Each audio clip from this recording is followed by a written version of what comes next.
ನಮಸ್ಕಾರ. ಸಹಕಾರಿ ಟಿವಿ ಮೊದಲು ಮಾನವನಾಗು. ನಮ್ಮ ಸಹಕಾರ ಸಂಘ ನಮ್ಮ ಹೆಮ್ಮೆ ವಿಶೇಷ ಕಾರ್ಯಕ್ರಮಕ್ಕೆ ನಿಮ್ಮೆಲ್ಲರಿಗೂ ಆತ್ಮೀಯ ಸ್ವಾಗತ. ಆತ್ಮೀಯ ಸಹಕಾರಿ ಬಂಧುಗಳೇ, ಈ ಸಹಕಾರಿ ಕ್ಷೇತ್ರದಲ್ಲಿ ಹೈನುಗಾರಿಕೆ ಅನ್ನುವಂಥದ್ದು ಬಹಳ ದೊಡ್ಡ ಒಂದು ಕ್ಷೇತ್ರ, ಬಹಳ ದೊಡ್ಡ ಉದ್ಯಮ. ಇದು ಸಣ್ಣ ಸಣ್ಣ ರೈತರಿಗೂ ಸಹ, ಸಣ್ಣ ಸಣ್ಣ ಗ್ರಾಮದಲ್ಲಿರುವಂತಹ ಪ್ರತಿಯೊಬ್ಬರಿಗೂ ಒಂದು ರೀತಿಯಲ್ಲಿ ನಂದಿನಿ ಕ್ಷೀರ ಏನೋ ಕಾಮಧೇನು ಅಂತ ನಾವು ಹೇಳ್ತೀವಿ, ಆ ರೀತಿಯಾಗಿ ಅವರ ಜೀವನ ನಡೆಸೋದಕ್ಕೆ ಒಂದು ದಾರಿ. ನಂದಿನಿ ಅಂದ್ರೇ ಒಂಥರ ಖುಷಿ, ಕ್ಷೀರಧಾರೆ ಅಂದರೆ ಖುಷಿ. ಸೊ ಇಂತಹ ಒಂದು ಕ್ಷೀರಧಾರೆ ಹೇಗೆ ಅವರಿಗೆ ಸಹಾಯಕವಾಗುತ್ತೆ, ಅವರ ಜೀವನ ಶೈಲಿಗೆ, ದಿನನಿತ್ಯದ ಜೀವನಕ್ಕೆ ಎಷ್ಟು ಉಪಯೋಗ ಆಗುತ್ತೆ, ಹೌದಲ್ವಾ? ಬನ್ನಿ, ಶಿಕಾರಿಪುರದಲ್ಲಿ ಅಂಬಾರಗೊಪ್ಪ ಅಂತ ಒಂದು ಊರಿದೆ. ಈ ಅಂಬಾರಗೊಪ್ಪದಲ್ಲಿರುವಂತಹ ಅಂಬಾರಗೊಪ್ಪ ಹಾಲು ಉತ್ಪಾದಕರ ಸಹಕಾರ ಸಂಘದಲ್ಲಿ ನಾನಿದ್ದೀನಿ. ಈ ಸಹಕಾರ ಸಂಘದ ಚಟುವಟಿಕೆಗಳು ಹೇಗಿದೆ, ಹೇಗೆ ಜನ ದಿನವೆಲ್ಲ ಬಂದು ಹಾಲೆಲ್ಲ ಹಾಕ್ತಾರೆ, ಅವರಿಗೆ ಯಾವ ರೀತಿ ಅನುಕೂಲಗಳಾಗುತ್ತೆ, ಇಲ್ಲಿ ಸದಸ್ಯರಾದರೆ ಏನು ಉಪಯೋಗ, ಷೇರುದಾರರಾದರೆ ಏನು ಉಪಯೋಗ, ಎಲ್ಲ ವಿಷಯವನ್ನು ತಿಳ್ಕೊಳ್ಳೋಣ.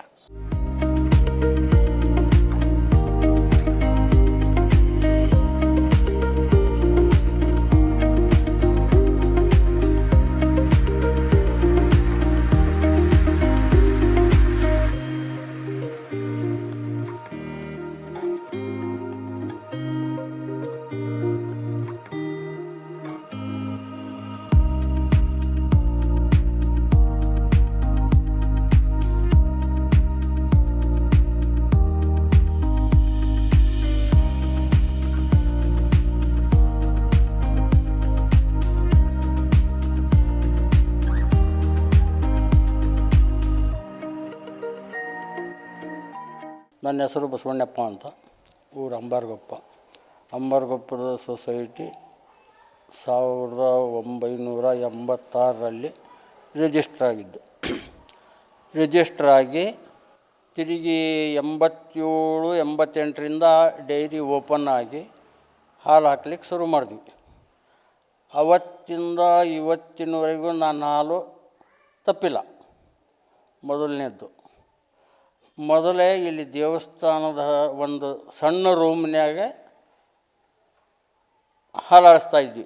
ಮೊದಲ 50 ಲೀಟ್ರ್ ಇತ್ತು, ಆಮೇಲೆ 100 ಲೀಟ್ರಿಗೆ ಬಂತು, ಕೊನೆಗೆ 5 ಲೀಟ್ರಿಗೆ ಬಂತು. ನಾವು 2 ಸಾರಿ ಅಧ್ಯಕ್ಷರಾಗೇವಿ. 92ರಲ್ಲಿ 3000 ಲಾಸ್ಟ್ನಲ್ಲಿತ್ತು. ನಮ್ಮ ಸೊಸೈಟಿ ಲಾಸ್ಟ್ನಲ್ಲಿತ್ತು. 5 ಲೀಟ್ರು ಮೊದಲು ಒಂದು ಪಾಯಿಂಟ್ ನಿಮಗೆ ಹೇಳ್ತೀನಿ. ಮೊದಲ ಇದನ್ನು ಸಂಸ್ಥಾಪಕರು ಮಾಡಿದ್ದು ಎನ್ ಶೇಖರಪ್ಪ ಅಂಥೇಳಿ. ಅವ್ರು ಯಾಕೆ ಹಂಗೆ ಮಾಡಿದ್ವಿ ಅಂದ್ರೆ, ನಾವು ಹಿಂದೆ ಬುಟ್ಟಿ ಹೊತ್ಕೊಂಡು ನಮ್ಮ ಹೆಣ್ಮಕ್ಕಳು ಶಿಕಾರಿಪುರಕ್ಕೆ ಹಾಲು ಮಾರಕ್ಕೆ ಹೋಗ್ತಿದ್ರು. ನಾವೆಲ್ಲರೂ ಸೇರ್ಕೊಂಡು ಒಂದು ನಿಗದಿ ಮಾಡಿ ನಮ್ಮಲ್ಲಿ ಒಂದು ಡೈರಿ ಮಾಡಿದ್ರೆ ಅನುಕೂಲ ಆಕತಿ, ಜನಕ್ಕೆ ಅನುಕೂಲ ಆಕತಿ ಅಂತ ಹೇಳಿ ಫಂಡ್ ಎತ್ತಿ, ಆವಾಗ ಶೇರು 10 ರೂಪಾಯಿ ಶೇರು, ಒಬ್ಬರಿಗೆ 10 ರೂಪಾಯಿದಂತೆ ಶೇರ್ ಕಲೆಕ್ಟ್ ಮಾಡ್ಕೊಂಡು 500 ರೂಪಾಯಿ ಮಾಡ್ಕೊಂಡು ಸಂಘ ರಿಜಿಸ್ಟ್ರ್ ಮಾಡಿ, ಅಲ್ಲಿಂದ ನಮ್ಮ ಸಂಘ ಶುರುವಾತು. ಅಲ್ಲಿಂದ ಹಾಲು ಹಾಕ್ತಾ ಕೊನೆಗೆ 5 ಲೀಟ್ರ್ ಬಂದ್ಬಿಡ್ತು. ಕೆಲವ್ರು ಏನು ಮಾಡಕತ್ಬಿಟ್ರು ಅಂದ್ರೆ, ಹಳೆಯ ಜನ ನಾವು ಹಾಲು ಹಾಕಿದ್ರೆ, ಡೈರಿಗೆ ಹಾಲು ಹಾಕಿದ್ರೆ ನಮ್ಮ ಎಮ್ಮೆ ಮೇಲೆ ಹಾಲು ಸುಡ್ತಾವು ಅನ್ನೋ ಒಂದು ಲೆಕ್ಕಕ್ಕೆ ಬಂದ್ಬಿಟ್ರು. ಹಾಗಾಗಿ ನಾವೇನು ಮಾಡಕತ್ತೀವಿ ಅಂದ್ರೆ, ನಾವು ಇನ್ನು ಸಂಘ ಮುಸ್ತತಿ ಅಂತ ಹೇಳಿ ನಮ್ಮ ಡೈರಿ ಒಕ್ಕೂಟದ MD ಬಂದಿದ್ದರು. ನಿಮ್ಮ ಇದು ಮುಸ್ತೇವೆ ನಾವು ಅಂತ ಹೇಳಿ. ಆವಾಗ ಅವರಿಗೆ ರಿಕ್ವೆಸ್ಟ್ ಮಾಡ್ಕೊಂಡು 1 ತಿಂಗಳು ಟೈಮ್ ತಗೊಂಡು ಇಲ್ಲಿಂದ ನಾವು VSSN ಇದಕ್ಕೆ ಸಂಘಕ್ಕೆ ಹೋದ್ವಿ. ಅಲ್ಲಿ ಹೋಗಿ ಅಲ್ಲಿ ನಮ್ಮ ದಿವಂಗತ ಗದಿಗೆಪ್ಪನವರು ಅಂತ ಇದ್ದರು, ಅವರು ಅಧ್ಯಕ್ಷರಾದರು, ನಾವು ಅಲ್ಲಿ ಡೈರೆಕ್ಟರ್ ಆಗಿದ್ವಿ. ನಾವು ಏನು ಮಾಡಿದ್ವಿ ಅಂದರೆ, ಒಂದು 20 ಜನಕ್ಕೆ ಹಸುಗಳನ್ನು ಕೊಡಿಸ್ತೀವಿ. ಅಲ್ಲಿ ಹಸುಗಳು ಕೊಡಿಸಿ ಅಲ್ಲಿಂದ ಹಂಗೆ ಶುರುವಾಗಿದ್ದು ಎಲ್ಲಿಗೆ ಬಂತು ಅಂದ್ರೆ 3000 ಲೀಟ್ರ್ ಹಾಲಿಗೆ ಬಂತು ನಮ್ಮ ಡೈರಿ. ಮೊದಲ 5 ಲೀಟ್ರ್ ಹಾಲು ಇದ್ದಿದ್ದು ಡೈರಿ 3000 ಲೀಟ್ರ್ ಹಾಲಿಗೆ ಬಂತು. ಇದ್ರ ಹಿಂದೆ ಈ ಕಟ್ಟಡ ಇದೆಲ್ಲ ಕಟ್ಟಿದ್ದು ನಾವು ಇದು ಆದಮೇಲೆ ನಮ್ಮ ಬೇರೆ ಬೇರೆ ಅಧ್ಯಕ್ಷರು ಇವರೆಲ್ಲ ಸೇರ್ಕೊಂಡು ಕಟ್ಟಡ ಕಟ್ಟಿದ್ರು. ಇದೆಲ್ಲ ಮಾಡಿದ್ದು ನಾವೇ. ನಾನು ಸಂಘದೊಳಗಿದ್ದೆ, ಇವರು ಇದ್ದರು, ಎಲ್ಲರೂ ಇದ್ದರು. ಆವಾಗ ತಿರುಗಿ ಈಗ ಸದ್ಯ ನಮ್ಮ ಕರ್ನಾಟಕದೊಳಗೆ 2 ಸಂಘ ಆಯ್ಕೆ ಆಗಿದ್ದು. ಯಾವುದಕ್ಕೆ ಅಂದರೆ ಡೆಲ್ಲಿ ಹೋಗಾಕೆ 2 ಸಂಘ ಆಯ್ಕೆ ಆಗಿದ್ದು. ನಮ್ಮದೊಂದು ಸಂಘ, ಅಲಗೂರು ಸಂಘ, ಜಮಖಂಡಿ ತಾಲೂಕು ಅಲಗೂರು ಅಂತ ಹೇಳಿ ಅಲ್ಲಿದೊಂದು ಸಂಘ. ಇವೆರಡರಾಗ ಏನಾಯ್ತು ಅಂದ್ರೆ ಪೈಪೋಟಿ ಬಿದ್ದು ಅಲಗೂರು ಸಂಘ ಫಸ್ಟ್ ಬಂತು, ನಮ್ಮದು ಸೆಕೆಂಡ್ ಬಂದು ನಾವು ಅಲ್ಲಿಗೆ ಹೋಗಿ ಅದನ್ನೆಲ್ಲ ನೋಡ್ಕೊಂಬಂದು ನಾವು ಇದನ್ನು ಮಾಡಿದ್ವಿ. ಈಗ ಸದ್ಯ ನಾವು ಹಿಂದಕ್ಕೆ ಸರಿದು ಇವರಿಗೆಲ್ಲ ಓದ್ದೋರದಾರೆ, ಸ್ವಲ್ಪ ಮುಂದೆ ಚೆನ್ನಾಗಿ ನಡೆಸ್ಕೊಂತ ಹೋಗಲಿ ಅಂತ ಹೇಳಿ ನಾವು ಇವರಿಗೆಲ್ಲ ಸಲಹೆ ಸಹಕಾರ ಕೊಟ್ಕೊಂತ ಅದೇ ಏನೇ ಅವ್ರ ಸಮಸ್ಯೆ ಬಂದರೂ ನಮ್ಮನ್ನು ಬಂದು ಕೇಳ್ತಾರೆ, ಇಲ್ಲ ಅಂತ ಹೇಳಲ್ಲ. ನಮ್ಮನ್ನು ಕೇಳ್ತಾರೆ, ನಮಗೆ ತಿಳಿದಿದ್ದು ನಾವು ಹೇಳ್ತೀವಿ. 1 ವರ್ಷಕ್ಕೆ ಜನರಲ್ ಬಾಡಿ ಅಂತ ಬರ್ತೈತಿ. ಜನರಲ್ ಬಾಡಿಯಾಗ ಸಾಮಾನ್ಯವಾಗಿ ಇಲ್ಲಿರೋ ಡೈರೆಕ್ಟ್ರುಗಳಿಗೂ ಇನ್ನೂ ಅನುಭವ ಕಡಿಮೆ. ಅದು ಏನಾಗಿರ್ತೈತಿ ಅಂದರೆ ಫಸ್ಟ್ ಬರೋದೇ ಆ ಬುಕ್ಕು ಆಡಿಟ್ ಆದಮೇಲೆ ನನ್ನ ಹತ್ರ ಬರ್ತೈತಿ. ನಾನು ಬಂದು ಅದನ್ನು ಪೂರ್ತಿ ನೋಡಿ ಸರಿ ಐತಪ್ಪ ಅದನ್ನು ಪ್ರಿಂಟ್ ಹಾಕ್ಸ್ರಿ ಅಂತ ಹೇಳಿದಾಗ ಅದನ್ನು ಪ್ರಿಂಟ್ ಹಾಕಿಸ್ತಾರೆ. ಇಲ್ಲಿ ಇಂತಿಂಥ ಒಂದು ನ್ಯೂನ್ಯತೆ ಅದಾವೆ, ಅದನ್ನು ಸರಿಪಡ್ಕರಿ ಅಂತ ಹೇಳಿ ಅದನ್ನು ಸರಿಪಡಿಸಿ ಜನರಲ್ ಬಾಡಿಗೆ ತಗೊಂಡು ಹೋಗಿ GBMನ್ಯಾಗ ಯಾರು ಏನೂ ಕೇಳಿರಬಾರ್ದು. ಆ ಲೆಕ್ಕಕ್ಕೆ ಇಲ್ಲಿ ಮಟನೂ ಈ ಸಂಘ ಬಂದೈತಿ. ಇನ್ನು ಮುಂದೆ ಇದಕ್ಕಿಂತ ಚೆನ್ನಾಗಿ ನಡೆಸ್ಕೊಂಡು ಹೋಗಲಿ ಅಂತ ಹೇಳಿ ಇವರಿಗೆ ಆಶೀರ್ವಾದ ಮಾಡಿ ನಾವು ಈ ಮಾತು ಮುಗಿಸ್ತೇವೆ. ನನ್ನ ಹೆಸರು TN ಬಸವರಾಜಪ್ಪ ಅಂತ. ಹಿಂದೆ 5 ವರ್ಷ ನಿರ್ದೇಶಕರಿದ್ವಿ, ಹಾಲಿ ಮತ್ತು ನಿರ್ದೇಶಕರಾಗಿದ್ದೇವೆ. ನಾವು ಸುಮಾರು ವರ್ಷದಿಂದ ಹಾಲು ಹೈನುಗಾರಿಕೆಯಲ್ಲೇ ತೊಡ್ಕೊಂಡು ಇಲ್ಲಿ ಹಾಲು ಈಗೂ ಹಾಕ್ತಾಯಿದ್ದೀವಿ, ಹಿಂದೂ ಹಾಕೇವಿ, ಮುಂದೂ ಹಾಕ್ತೀವಿ, ಈಗೂ ಬಿಡೋದಿಲ್ಲ. ನಾವು ಹಿರಿಯರ ಮಾರ್ಗದರ್ಶನದಲ್ಲೇ ನಡ್ಕೊತ ಬಂದೀವಿ. ಈಗೂ ಹಾಳ ಬಂದ್ರೆ ನಾವು ಒಬ್ಬನೇ ಇರೋದಿಲ್ಲ, ಉಳಿದರೆಲ್ಲ ಇವರೆಲ್ಲ ನಮ್ಮ ಮಾಜಿ ಆಗ್ಯಾರ, ನಾವು ಒಬ್ಬನೇ ಹಾಳ ಬೀರೋದಿರೋದ್ರೊಳಗೆ. ಉಷ್ಟ್ರು ಒಂದೇ ಸಮಾನ ಕಾಣ್ಕೊಂತ ಡೈರಿ ಒಳಗೆ ಎಲ್ಲ ಉತ್ಪಾದಕರಿಗೂ ಒಂದೇ ಸಮ ನೋಡ್ಕೊಂತ ನಾವು ಎಷ್ಟು ಮಂದಿ ಡೈರೆಕ್ಟ್ರುಗಳಿದ್ದೇವೆ ಉಷ್ಟ್ರು ಒಂದೇ ಥರ ಅನ್ಕೊಂಡು ಒಮ್ಮತ್ತಿಂದ ಹೊರಟೇವಿ. ನಾವು ಪ್ರೇಮಿಳಮ್ಮ ಅಂತ, ನಾವು ಇಲ್ಲಿ ಸದಸ್ಯರಾಗಿದ್ದೀವಿ. ನಾವು ಹಾಲು ಹಾಕ್ತಾ ಇದ್ದೀವಿ ಅಷ್ಟೇ. ಇವರೆಲ್ಲರೂ ಕೊಟ್ಟಾಗೂ ಒಟ್ಟಾಗಿ ಭಾಗವಹಿಸ್ಕೊಂಡು ಹೋಗ್ತಾ ಇದ್ದೇವೆ ಅಷ್ಟೇ. ನನ್ನ ಹೆಸರು ಗೌರಮ್ಮ ಅಂತ. ಇಲ್ಲಿ ನಾನು ಹಾಲಿನ ಡೈರಿ ಸದಸ್ಯರಾಗಿದ್ದೇನೆ.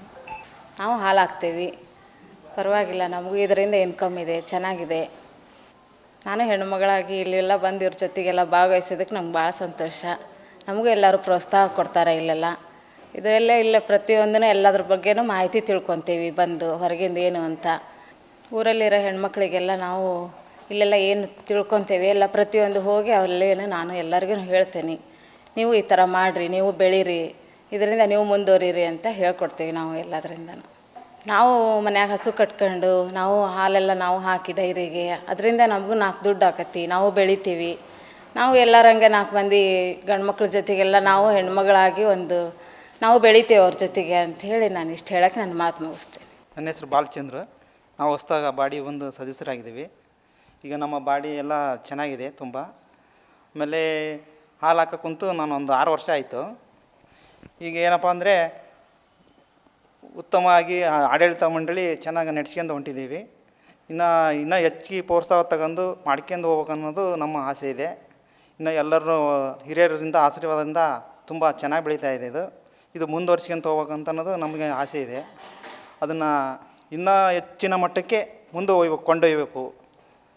ಜನಗಳಿಗೆ ಮುಂದೆ ದಾರಿದೀಪ ಆಗ್ಬೇಕು, ರೈತರಿಗೆ ಅನುಕೂಲ ಆಗ್ಬೇಕು ಅನ್ನೋದು ನಮ್ಮ ಆಸೆ. ನನ್ನ ಹೆಸರು ರಂಜಿತ್ ಅಂತ. ನಾನು ಈ ವರ್ಷದ ಬಾಡಿನ ನಿರ್ದೇಶಕನಾಗಿರ್ತೇನೆ. ಈಗ ಹಾಲಿನ ಬಗ್ಗೆ ಏನು ಹೇಳಬೇಕು ಅಂದರೆ, ಈಗಿನ ಹಾಲಿನ ರೇಟಿಗೂ ಈಗಿನ ಇದು ಖರ್ಚಿಗೂ ಅದಕ್ಕೂ ಹಾಲಿನ ರೇಟಿಗೂ ಎದಕ್ಕೂ ಸಾಕಾಗ್ತಿಲ್ಲ ರೈತರುಗಳಿಗೆ. ಹಿಂದೆಲ್ಲ ಮಾಡ್ಕೊಂಬಂದಿದ್ದಾರೆ, ಅದು ನಾವು ಒಪ್ಕೊತೀವಿ. ಆವಾಗಿನ ಖರ್ಚು ವೆಚ್ಚಗಳು ಕ್ಯಾಲ್ಕುಲೇಷನ್ ಹಾಕಿದ್ರೆ ಆವಾಗಿಂದಕ್ಕೆ ಸರಿ ಇದೆ. ಈಗಿನ ಖರ್ಚು ವೆಚ್ಚಗಳಿಗೆಲ್ಲ ಲೆಕ್ಕ ಹಾಕಿದ್ರೆ ಈಗಿನಲ್ಲಿ ಹಾಲಿಂದ್ರಲ್ಲಿ ಒಂದು ನಯ ಪೈಸನೂ ಉಳಿತಾ ಇಲ್ಲ. ಈಗ ರೈತರುಗಳು ಹೆಂಗೆ ಮಾಡ್ತಿದ್ದಾರೆ, ನಾವು ಮಾಡಿರೋ ಕಸುಬನ್ನು ಬಿಡಬಾರ್ದು ಅನ್ನೋ ಉದ್ದೇಶಕ್ಕೋಸ್ಕರ ಇದನ್ನು ಹಿಂಗೆ ಕಂಟಿನ್ಯೂ ಮಾಡ್ತಿದ್ದಾರೆ. ಉದಾಹರಣೆ ನಾನೇ ಹೇಳ್ತಿದ್ದೀನಿ. ನಮ್ಮಪ್ಪ ನಮ್ಮ ಅಜ್ಜವರು ಮಾಡ್ಕೊಂಬಂದರು. ಆಮೇಲೆ ನಾವು ಅಪ್ಪಾಜಿ ಮಾಡ್ದು, ಅಪ್ಪಾಜಿಯಿಂದ ನೆಕ್ಸ್ಟ್ ನಾನು ಬಂದಿದ್ದೀನಿ. ಈಗ ನಾನು ಅದನ್ನೇ ಕಂಟಿನ್ಯೂ ಮಾಡ್ತಿದ್ದೀನಿ. ಆವಾಗಿನ ಜನ್ರೇಷನಲ್ಲಿ ಎಲ್ಲ ಚೀಪ್ ಆ್ಯಂಡ್ ಬೆಸ್ಟಾಗಿ ಸಿಗೋದು. ಈಗಿನ ಜನ್ರೇಷನಲ್ಲಿ ತುಂಬ ಕಾಸ್ಟ್ಲಿ ಒಂದು ಪೆಂಡೆ ಒಣ ಹುಲ್ಲಿಗೆ 200 ರೂಪಾಯಿ ಪೆಂಡಿದೆ. ಆವಾಗ 89 ರೂಪಾಯಿ ಸಿಗೋದು. ಒಂದು ಹಸುಗೆ ಮಿನಿಮಮ್ ಅಂದರು, 2 ಹಸುಗೆ ಮಿನಿಮಮ್ ಅಂದರು ಒಂದು 2 ಪೆಂಡೆ ಬೇಕೇ ಬೇಕು ಡೈಲಿ. ಸುಮಾರು ಹೆಚ್ಚು ಕಮ್ಮಿ 400 ರೂಪಾಯಿ ಹಸುಗೆ ಒಣ ಹುಲ್ಲಿಗೆ ಖರ್ಚು ಮಾಡಿದ್ರೆ ಕೊಡೋದು 6 ಲೀಟ್ರ್ 7 ಲೀಟ್ರ್ ಹಾಲಿಗೆ ನಮಗೆ ವರ್ಕೌಟೇ ಆಗೋಲ್ಲ. ನಾನು ಹೇಳಿದ್ರೆ ನಾನು ಸುಮಾರು ಹೆಚ್ಚು ಕಮ್ಮಿ ಒಂದು 80 ಲೀಟ್ರ್ ಹಾಲು ಹಾಕ್ತಿದ್ದೆ. ಈ ಖರ್ಚು ವೆಚ್ಚ ಎಲ್ಲ ತೆಗೆದು ನಾನೀಗ ಈಗ ಕನಿಷ್ಠ ಪಕ್ಷ ಹಸುಗಳೆಲ್ಲ ಮಾರಿ ಕನಿಷ್ಠ ಪಕ್ಷ 4 ಲೀಟ್ರ್ ಹಾಲು ಹಾಕ್ತಿದ್ದೀನಿ ಈಗ ನಾನು. ಯಾಕಂದರೆ ನನಗೇನೂ ವರ್ಕೌಟ್ ಆಗ್ತಿಲ್ಲ ಅದರಲ್ಲಿ. ಒಂದು ನೀರಿನ ಬೆಲೆ ಇದ್ದಷ್ಟು ಹಾಲಿನ ಬೆಲೆ ಇಲ್ಲ ಈಗಿನ ಜನ್ರೇಷನಲ್ಲಿ. ಫುಡ್ ನೋಡಿದ್ರೆ ಸಿಕ್ಕಾಬಟ್ಲೆ ಕಾಸ್ಟ್ಲಿ, ಪ್ರತಿಯೊಂದು ಕಾಸ್ಟ್ಲಿ ಅಂತಿದ್ರೆ ನಮ್ಮದು ಏನು ಜೀವನನೇ ಮಾಡೋಕ್ಕಾಗಲ್ಲ ಈಗಿನ ಜನ್ರೇಷನ್. ಹಾಲು ಕಟ್ ಮಾಡೋರಂತೂ ಜೀವನನೇ ಮಾಡೋಕ್ಕಾಗಲ್ಲ. ಹೇಳಬೇಕು ಅಂದರೆ ಏನೋ ಫ್ಯಾಮಿಲಿ ಬ್ಯಾಕ್ಗ್ರೌಂಡ್ ಸ್ವಲ್ಪ ಇದ್ದರೆ ಏನಾರ ಮಾಡ್ಬೋದು. ಅದು ಬಿಟ್ಟರೆ ನಾವು ಹಾಲಲ್ಲೇ ದಂಧೆ ಮಾಡ್ತೀನಿ ಅನ್ನೋದು 100ಕ್ಕೆ 100 ಈಗಿನ ಜನ್ರೇಷನಲ್ಲಿ ಆಗೋದಿಲ್ಲ. ಈಗ ಎಜುಕೇಷನ್ ಡಿಪಾರ್ಟ್ಮೆಂಟಿಗೆ ಬಂದರೂ ನಮ್ಮೂರಲ್ಲಿ ಎಜುಕೇಷನ್ ಇದೆ, ಇಲ್ಲ ಅಂತ ಹೇಳ್ತಿಲ್ಲ. ಎಲ್ಲರೇನೋ ಸ್ವಂತ ಬಿಸ್ನೆಸ್ ಮಾಡಬೇಕು ಅಂತ ಅಂದ್ಕೊಂಡು ಈ ಹಾಲಿನ ದಂಧೆ ಬಂದರು. ಈಗ ಹಾಲಿನ ದಂಧೆಯಲ್ಲಿ ಆಗ್ತಾಯಿಲ್ಲ, ಈಗ ಅದನ್ನೆಲ್ಲ ಮಾಡೋಕ್ಕಾಗ್ತಾಯಿಲ್ಲ ಈಗ. ಇಲ್ಲ ಮೇಡಮ್, ತಂದಿದ್ದು ಎಲ್ಲರೂ, ನಾವು ಒಬ್ಬರು ರೈತಲ್ಲ, ಎಲ್ಲರೂ ತಂದಿದ್ದಾರೆ. ಈಗ ನೋಡಿರಿ, ಕುಡಿಯೋ ಎಣ್ಣೆ ಬೆಲೆ ರೇಟ್ ಹೆಚ್ಚಿಗೆ ಮಾಡ್ತಾರೆ, ಒಂದು ಡ್ರಿಂಕ್ಸ್ ಬೆಲೆ ಹೆಚ್ಚಿಗೆ ಮಾಡ್ತಾರೆ. ಅದೇ ರೀತಿ ಹಾಲಿನ ರೇಟ್ ಯಾಕೆ ಹೆಚ್ಚಿಗೆ ಮಾಡಲ್ಲ ಅವರು? ನಾವು ಕೇಳೋದು ಸರ್ಕಾರಕ್ಕೆ. ಕುಡಿಯೋ ಎಣ್ಣೆ ಬೆಲೆ ಇವತ್ತು ಕುಡಿಯೋದು ಎಣ್ಣೆ ಬೆಲೆ ಒಂದು 10 ರೂಪಾಯಿ 20 ರೂಪಾಯಿ ಹೆಚ್ಚಿಗೆ ಮಾಡ್ತಾರೆ. ನಮಗೆ ಕೊಡೋದಷ್ಟು ಬರೀ 2 ರೂಪಾಯಿ ಅಷ್ಟೇ. ಅವರು ಫುಡ್ಡಿನ ರೇಟ್ 100 ರೂಪಾಯಿ ಇರಿಸ್ತಾರೆ. ಇದರಲ್ಲಿ ಹೆಂಗೆ ಇದು ಮಾಡೋಕ್ಕಾಗುತ್ತೆ? ನಾವು ಏನೋ ಗೋ ಹತ್ಯೆ, ನಾವು ಅದರಿಂದ ಒಂದು ತನ್ನ ತಿಂದೀವಿ ಅನ್ನೋದಕ್ಕೋಸ್ಕರ ಇಷ್ಟು ದಿನ ಇಟ್ಕೊಂಡು ಮೇಂಟೈನ್ ಮಾಡ್ತಿರೋದು. ಇದು ನಾನು ಹೇಳಬಲ್ಲೆ, ನನ್ನ ಎಕ್ಸ್ಪೀರಿಯನ್ಸ್ ವೈಯಕ್ತಿಕ ಹೇಳ್ತಿರೋದು ನಾನು. ಇದು ಅದರಿಂದ ಒಂದು ತನ್ನ ತಿಂದು ಬಂದೀವಿ ಫಸ್ಟಿಂದನೂ. ಈಗ ನಮ್ಮ ತಾಯಿ ಬೇರೆ ಅಲ್ಲ, ಅದು ತಾಯಿ ಬೇರೆ ಅಲ್ಲ, ಗೋ ತಾಯಿ ಬೇರೆ ಅಲ್ಲ. ಏನೋ ನಮ್ಮದೊಂದು ಸೇವೆ ಮಾಡಬೇಕು ಅಂದರೆ ಅಷ್ಟು ಪ್ರಮಾಣ ಮಾಡೋಕ್ಕಾಗಲ್ಲ. 10 ಕಡೆಗಲ್ಲಿ 1 2 ಅಷ್ಟೇ ಸಿಂಪಲಾಗಿ ಮಾಡ್ತಿದ್ದೀವಿ ಮೇಡಮ್ ನಾವೀಗ. ಅಲ್ಲ ಮೇಡಮ್, ಸಂಘಕ್ಕೆ ಉಪಯೋಗ ಆಗೋದು ಓಕೆ, ಹಾಲಿಂದನೇ ಉಪಯೋಗ ಆಗೋದು ಸಂಘಕ್ಕೆ. ಅದು ಬಿಟ್ಟರೆ ಮತ್ತು ನಮ್ಮ ಈ ಸಂಘದಿಂದ ಏನೂ ಉಪಯೋಗ ಇಲ್ಲ ಅಂತ ಹೇಳ್ತೀನಿ ನಾನು. ಅದನ್ನು ಹಾಲಿನ ಸಂಘ ಅಂದಮೇಲೆ ಹಾಲಿಂದ ಅಷ್ಟೇ ಸೀಮಿತ ಮೇಡಮ್. ಅದಕ್ಕಿಂತ ನಿಮ್ಗೆ ಉಪಯೋಗ ಅಂತ ನೀವೇ ಒಂದು ಐಡಿಯಾ ಕೊಟ್ಟುಬಿಡ್ರಿ ಹೇಳ್ತೀನಿ ನೀವು. ಸೆಳೆದೀನಿ ಮೇಡಮ್. ಅದನ್ನೇ ನಾವು ಹೇಳ್ತೀವಿ. ಈಗ ಹಾಲಿನ ಕುಡಿಯೋ ನೀರಿನ ಬೆಲೆ ಹಾಲಿಗಿಲ್ಲ. ಈಗ ಅದೇ ಡ್ರಿಂಕ್ಸಿನ ಬೆಲೆ ಹೆಚ್ಚಿಗೆ ಮಾಡ್ತಿದ್ದಾರೆ. ಯಾಕೆ ಹೆಚ್ಚಿಗೆ ಮಾಡ್ತಿದ್ದಾರೆ? ಸರ್ಕಾರ ಲಾಭ ಅಂತ ಹೆಚ್ಚಿಗೆ ಮಾಡ್ತಿದ್ದಾರೆ. ಯಾಕೆ ಹಾಲಿನ ರೇಟ್ ಹೆಚ್ಚಿಗೆ ಮಾಡೋದಲ್ಲ ಮೇಡಮ್? ಯಾಕೆ ಮಾಡಲ್ಲ? ಯಾಕೆ ಉದ್ದೇಶ ಏನು ಅವ್ರದ್ದು ಹೇಳ್ರಿ, ಅದನ್ನಾರ ಕೇಳ್ರಿ ಅವರಿಗೆ. ಡ್ರಿಂಕ್ಸಿನ ಬೆಲೆ ಈಗ ನೋಡಿರಿ, ಈಗ ಅಲ್ಲೇ ನಮ್ಮ ಫ್ರೆಂಡ್ಸ್ ಎಲ್ಲ ಹೇಳ್ತಾರೆ 10 ರೂಪಾಯಿ 20 ರೂಪಾಯಿ 30 ರೂಪಾಯಿ ಹೆಚ್ಚಿಗೆ ಮಾಡ್ಯಾರೆ. ನಾವು ಬೇಡ 10 ರೂಪಾಯಿ 20 ರೂಪಾಯಿ ಅವ್ರು 5 ರೂಪಾಯಿ ಕೊಡಲಿ ಸಾಕು ಅವರು. ಯಾಕಂದರೆ ಸರ್ಕಾರಕ್ಕೆ ಅದು ಟ್ಯಾಕ್ಸ್ ಹೋಗುತ್ತಲ್ಲ, ಆ ಉದ್ದೇಶಕ್ಕೆ ಮಾಡ್ತಿದ್ದಾರೆ ಅವರು. ಇಲ್ಲ ಮೇಡಮ್, ಎಷ್ಟು ಸರ್ಕಾರಕ್ಕೆಲ್ಲ ನಾನು ಪ್ರತಿಯೊಂದು TV 9 ಎಲ್ಲ ನೋಡ್ತೀನಿ. ಧರಣಿ ಕೂತರು ನಮ್ಮ ರೈತರಿಗೆ, ಹಾಲು ಒಕ್ಕೂಟದವರಿಗೆ, ರೈತರು ಬರೋಕ್ಕೆ ಯಾವ ಕಾರಣಕ್ಕೂ ಸ್ಪಂದಿಸಲ್ಲ. ಯಾವ ಪಕ್ಷದವರು ಸ್ಪಂದಿಸಲ್ಲ. ಅದೇ ಸರ್ಕಾರದವ್ರು ಎಣ್ಣೆ ಬೆಲೆ ಅದ್ರ ಬೆಲೆ ಹೆಚ್ಚಿಗೆ ಮಾಡ್ತಾರಲ್ಲ, ಅದ್ರ ಬೆಲೆ ಅದರ ಸ್ಟ್ರೈಕ್ ಮಾಡ್ತಾರೆ, ಸಡನ್ಲಿ ರೈಸ್ ಮಾಡ್ತಾರೆ. ಇದು ಸರ್ಕಾರದ ರೈತರು ಅಷ್ಟೆಲ್ಲ ಧರಣಿ ಕೂತು ಎಲ್ಲ ಮಾಡಿದ್ರು ಯಾಕೆ ಬೆಲೆ ಹೆಚ್ಚಿಗೆ ಮಾಡಲ್ಲ? ಅದೇ ಎಣ್ಣೆ ಬೆಲೆ ಕಮ್ಮಿ ಮಾಡಲಿ ಅಂತ ಯಾರು ಸ್ಟ್ರೈಕ್ ಕೂರ್ತಾರೆ? ಕೂರಲ್ಲ. ಅವ್ರು ಇದ್ದಕ್ಕಿದ್ದಂಗೆ ಸಡನ್ಲಿ ಎಣ್ಣೆ ಬೆಲೆ ಹೆಚ್ಚಿಗೆ ಮಾಡ್ತಾರೆ. ಕುಡಿಯೋ ಅಮೃತಕ್ಕೆ ಬೆಲೆ ಇಲ್ಲ ಮೇಡಮ್. ಈಗ ಹಾಳಾಗೋದಕ್ಕೆ ಬೆಲೆ ಇದೆ ಈಗಿನ ಜನ್ರೇಷನ್ನಲ್ಲಿ. ಎಲ್ರಿಗೂ ನಮಸ್ತೆ. ನನ್ನ ಹೆಸರು ಚಂದನ್ ಅಂತ. ನಮ್ಮ ಊರು ಬಂದುಬಿಟ್ಟು ಅಂಬರ್ಗೊಪ್ಪ. ಈ ಇಂಥ ಸಂಜೆ ಟೈಮಲ್ಲಿ ಒಂದು ಸಂಘನ, ಒಂದು ಹಾಲು ಉತ್ಪಾದಕರ ಸಹಕಾರ ಸಂಘನ, ಅದು ಅಂಬರ್ಗೊಪ್ಪದಲ್ಲಿ ಒಂದು ಹಳ್ಳಿನ, ಈ ಒಂದು ಕೆಳಮಟ್ಟದ ಅಂದರೆ ಒಂದು ರೇಂಜಿಗಿರೋಂಥ ಒಂದು ಹಳ್ಳಿನ ಗುರುತಿಸಿ ಈ ಸಂಜೆ ವೇಳೆಗೆ ನಮ್ಮದೊಂದು ಇಂಟರ್ವ್ಯೂ ಮಾಡಬೇಕು, ನಮ್ಮದೊಂದು ಹಾಲು ಉತ್ಪಾದಕರ ಸಹಕಾರ ಸಂಘದ ಒಂದು ಆಗು ಹೋಗುಗಳನ್ನು ವಿಚಾರಿಸ್ಬೇಕು ಅಂತ ಹೇಳಿ ಹುಡುಕನ್ನು ನೀವು ಬಂದಿದ್ದೀರಾ. ಸಹಕಾರಿ TV ಅವರಿಗೆ ನನ್ನ ಹೃತ್ಪೂರ್ವಕವಾದ ಧನ್ಯವಾದನ ಹೇಳಲಿಕ್ಕೆ ಇಷ್ಟಪಡ್ತೀನಿ. ಯಾಕೆಂದರೆ ಇಲ್ಲಿವರೆಗೂ 86ನೇ ಇಸ್ವಿಯಿಂದ ಇಲ್ಲಿವರೆಗೂ ನಮಗೆ ಒಂದು TV ಚಾನಲ್ ಇಲ್ಲಿವರೆಗೂ ಒಂದು ಕ್ಯಾಪ್ಚರ್ ಮಾಡಿಲ್ಲ, ನಮ್ಮ ಕಷ್ಟಗಳನ್ನು ಕೇಳಿಲ್ಲ, ನಮ್ಮ ಸುಖಗಳಲ್ಲಿ ಭಾಗವಹಿಸಿಲ್ಲ. ಯಾಕೆ ಇದನ್ನ ನಾನು ಇದನ್ನ ಹೇಳ್ತಿದ್ದೀನಿ ಅಂದರೆ, ಹಿಂದೆ ಒಬ್ಬ ರೈತರು, ಒಬ್ಬ ದನ ಕಟ್ಕೊಂಡವನು, ಹಿಂದೆ ನಮ್ಗೆ ಗೊತ್ತಿರೋಂಗೆ ಈ ಸಿಂಧಿ ಹಸು ಇರಲಿಲ್ಲ ಮೇಡಮ್ರೆ. ಅಂದರೆ ನಾನು ನೋಡಿಲ್ಲ. ನಾವೊಂದು BSc B.Ed ಒಂದು ಎಜುಕೇಷನ್ ಸಿಸ್ಟಮಲ್ಲಿ ಇದ್ದವನು. ಇಲ್ಲಿ ಹಂತಕ್ಕೆ ಬಂದ ಮೇಲೆ ಸ್ವಲ್ಪ ಹಿಂದಿನ ಮಾತುಗಳನ್ನ ಕೇಳಬೇಕು ಅಂದಾಗ ನಮಗೆ ಭಾಳ ಆಸೆ. ಅಂದರೆ ನಮ್ಮ ಹಿರಿಯರು ಹೆಂಗೆ ಮಾಡ್ತಿದ್ರು, ಹೆಂಗೆ ಮಾಡ್ಕೊತ ಬಂದರು ಅನ್ನೋದನ್ನ ಕೇಳಬೇಕು ಅಂದಾಗ ನಮಗೆ ತುಂಬ ಆಸೆ. ಅಂದರೆ ಹೆಂಗೆ ಜೀವನ ಮಾಡ್ತಿದ್ರು ಅನ್ನೋದನ್ನ. ಇವಾಗ ಏನು ಅನಿಸ್ತಿದೆ ಅಂದರೆ, ಇವಾಗ ಹಿಂದೆ ಎಮ್ಮೆ ಕಟ್ಕೊಂಡಿದ್ರು ಮೇಡಮ್. ಶಿಕಾರಿಪುರಕ್ಕೆ ಇಲ್ಲಿಂದ 2 ಕಿಲೋಮೀಟ್ರು ನಮ್ಮದೊಂದು ಹೊಳೆ ಇದೆ. ಆ ಹೊಳೆ ತಡ ಆಯ್ತು, ನಾವು ಆ ಕಡೆ ಹೋಗಿ ಹಾಲು ಕೊಟ್ಬಿಡ್ತಿದ್ವಿ. ಅಂದರೆ ಮುಂಚೆ ನಮ್ಮ ಅಪ್ಪರ ಕಾಲದಲ್ಲಿ ಡೈಲಿ ಅಂದರೆ ಒಂದೊಂದು ಎಮ್ಮೆ, ಒಂದು ಬೋಳಿ, ಅದೊಂದು ಹೆಸರು ಅವ ಎಮ್ಮೆಗಳಿಗೆ. ಬೋಳಿಗೆ 1ಕ್ಕೆ 1 ಹಾಕಬೇಕು, ಇದಕ್ಕೆ 1ಕ್ಕೆ 2 ಹಾಕಬೇಕು. ಅಂದರೆ ಆ ಟೈಮಲ್ಲಿ ಲಾಭದಲ್ಲಿದ್ದರು ರೈತರು. ಹೆಂಗೆ ಲಾಭದಲ್ಲಿದ್ದರು ಅಂತ ನಿಮ್ಗೊಂದು ಕನ್ಫ್ಯೂಸ್ ಬರ್ಬೋದು. ಇವಾಗ ಇಷ್ಟು ಫೆಸಿಲಿಟಿ ಇದ್ದು ಲಾಸಲ್ಲಿದ್ದೀರಾ, ಅವಾಗ ಏನೂ ಫೆಸಿಲಿಟಿ ಇಲ್ದಲ್ಲಿ ಲಾಭದಲ್ಲಿದ್ದೀರಲ್ಲ ಅಂತ ಕೇಳ್ಬೋದು ನೀವು. ಅದಕ್ಕೆ ನಾನು ಉತ್ತರ ಕೊಡ್ತೀನಿ ಹೆಂಗೆ ಅನ್ನೋದು. ಇವಾಗ ಒಂದು ಎಮ್ಮೆ 1 ಲೀಟ್ರ್ ಹಾಲು ಕೊಡ್ತೈತಿ ಅಂತ ಅನ್ನೋದಾದರೆ, ಒಂದು ಎಮ್ಮೆ 1 ಲೀಟ್ರ್ ಹಾಲು ಕೊಡುತ್ತೆ ಅಂದರೆ 1ಕ್ಕೆ 2 ಅಂದರೆ 1 ಲೀಟ್ರಿಗೆ 2 ಲೀಟ್ರ್ ನೀರು.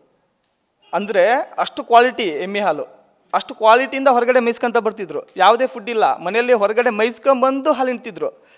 ಜಿಡ್ಡು ತುಪ್ಪ ಬೆಣ್ಣೆ ತಿಂದರೆ ಆ ಎಣ್ಣೆ ತುಪ್ಪ ತಿಂದಿರೋದು ಕೈ ಜಿಬಿಟ್ಟು ಹೋಗ್ತಿರ್ಲಿಲ್ಲ ಮೇಡಮ್ರೆ. ಅಷ್ಟರ ಮಟ್ಟಿಗೆ ಕ್ವಾಲಿಟಿ ಇತ್ತು.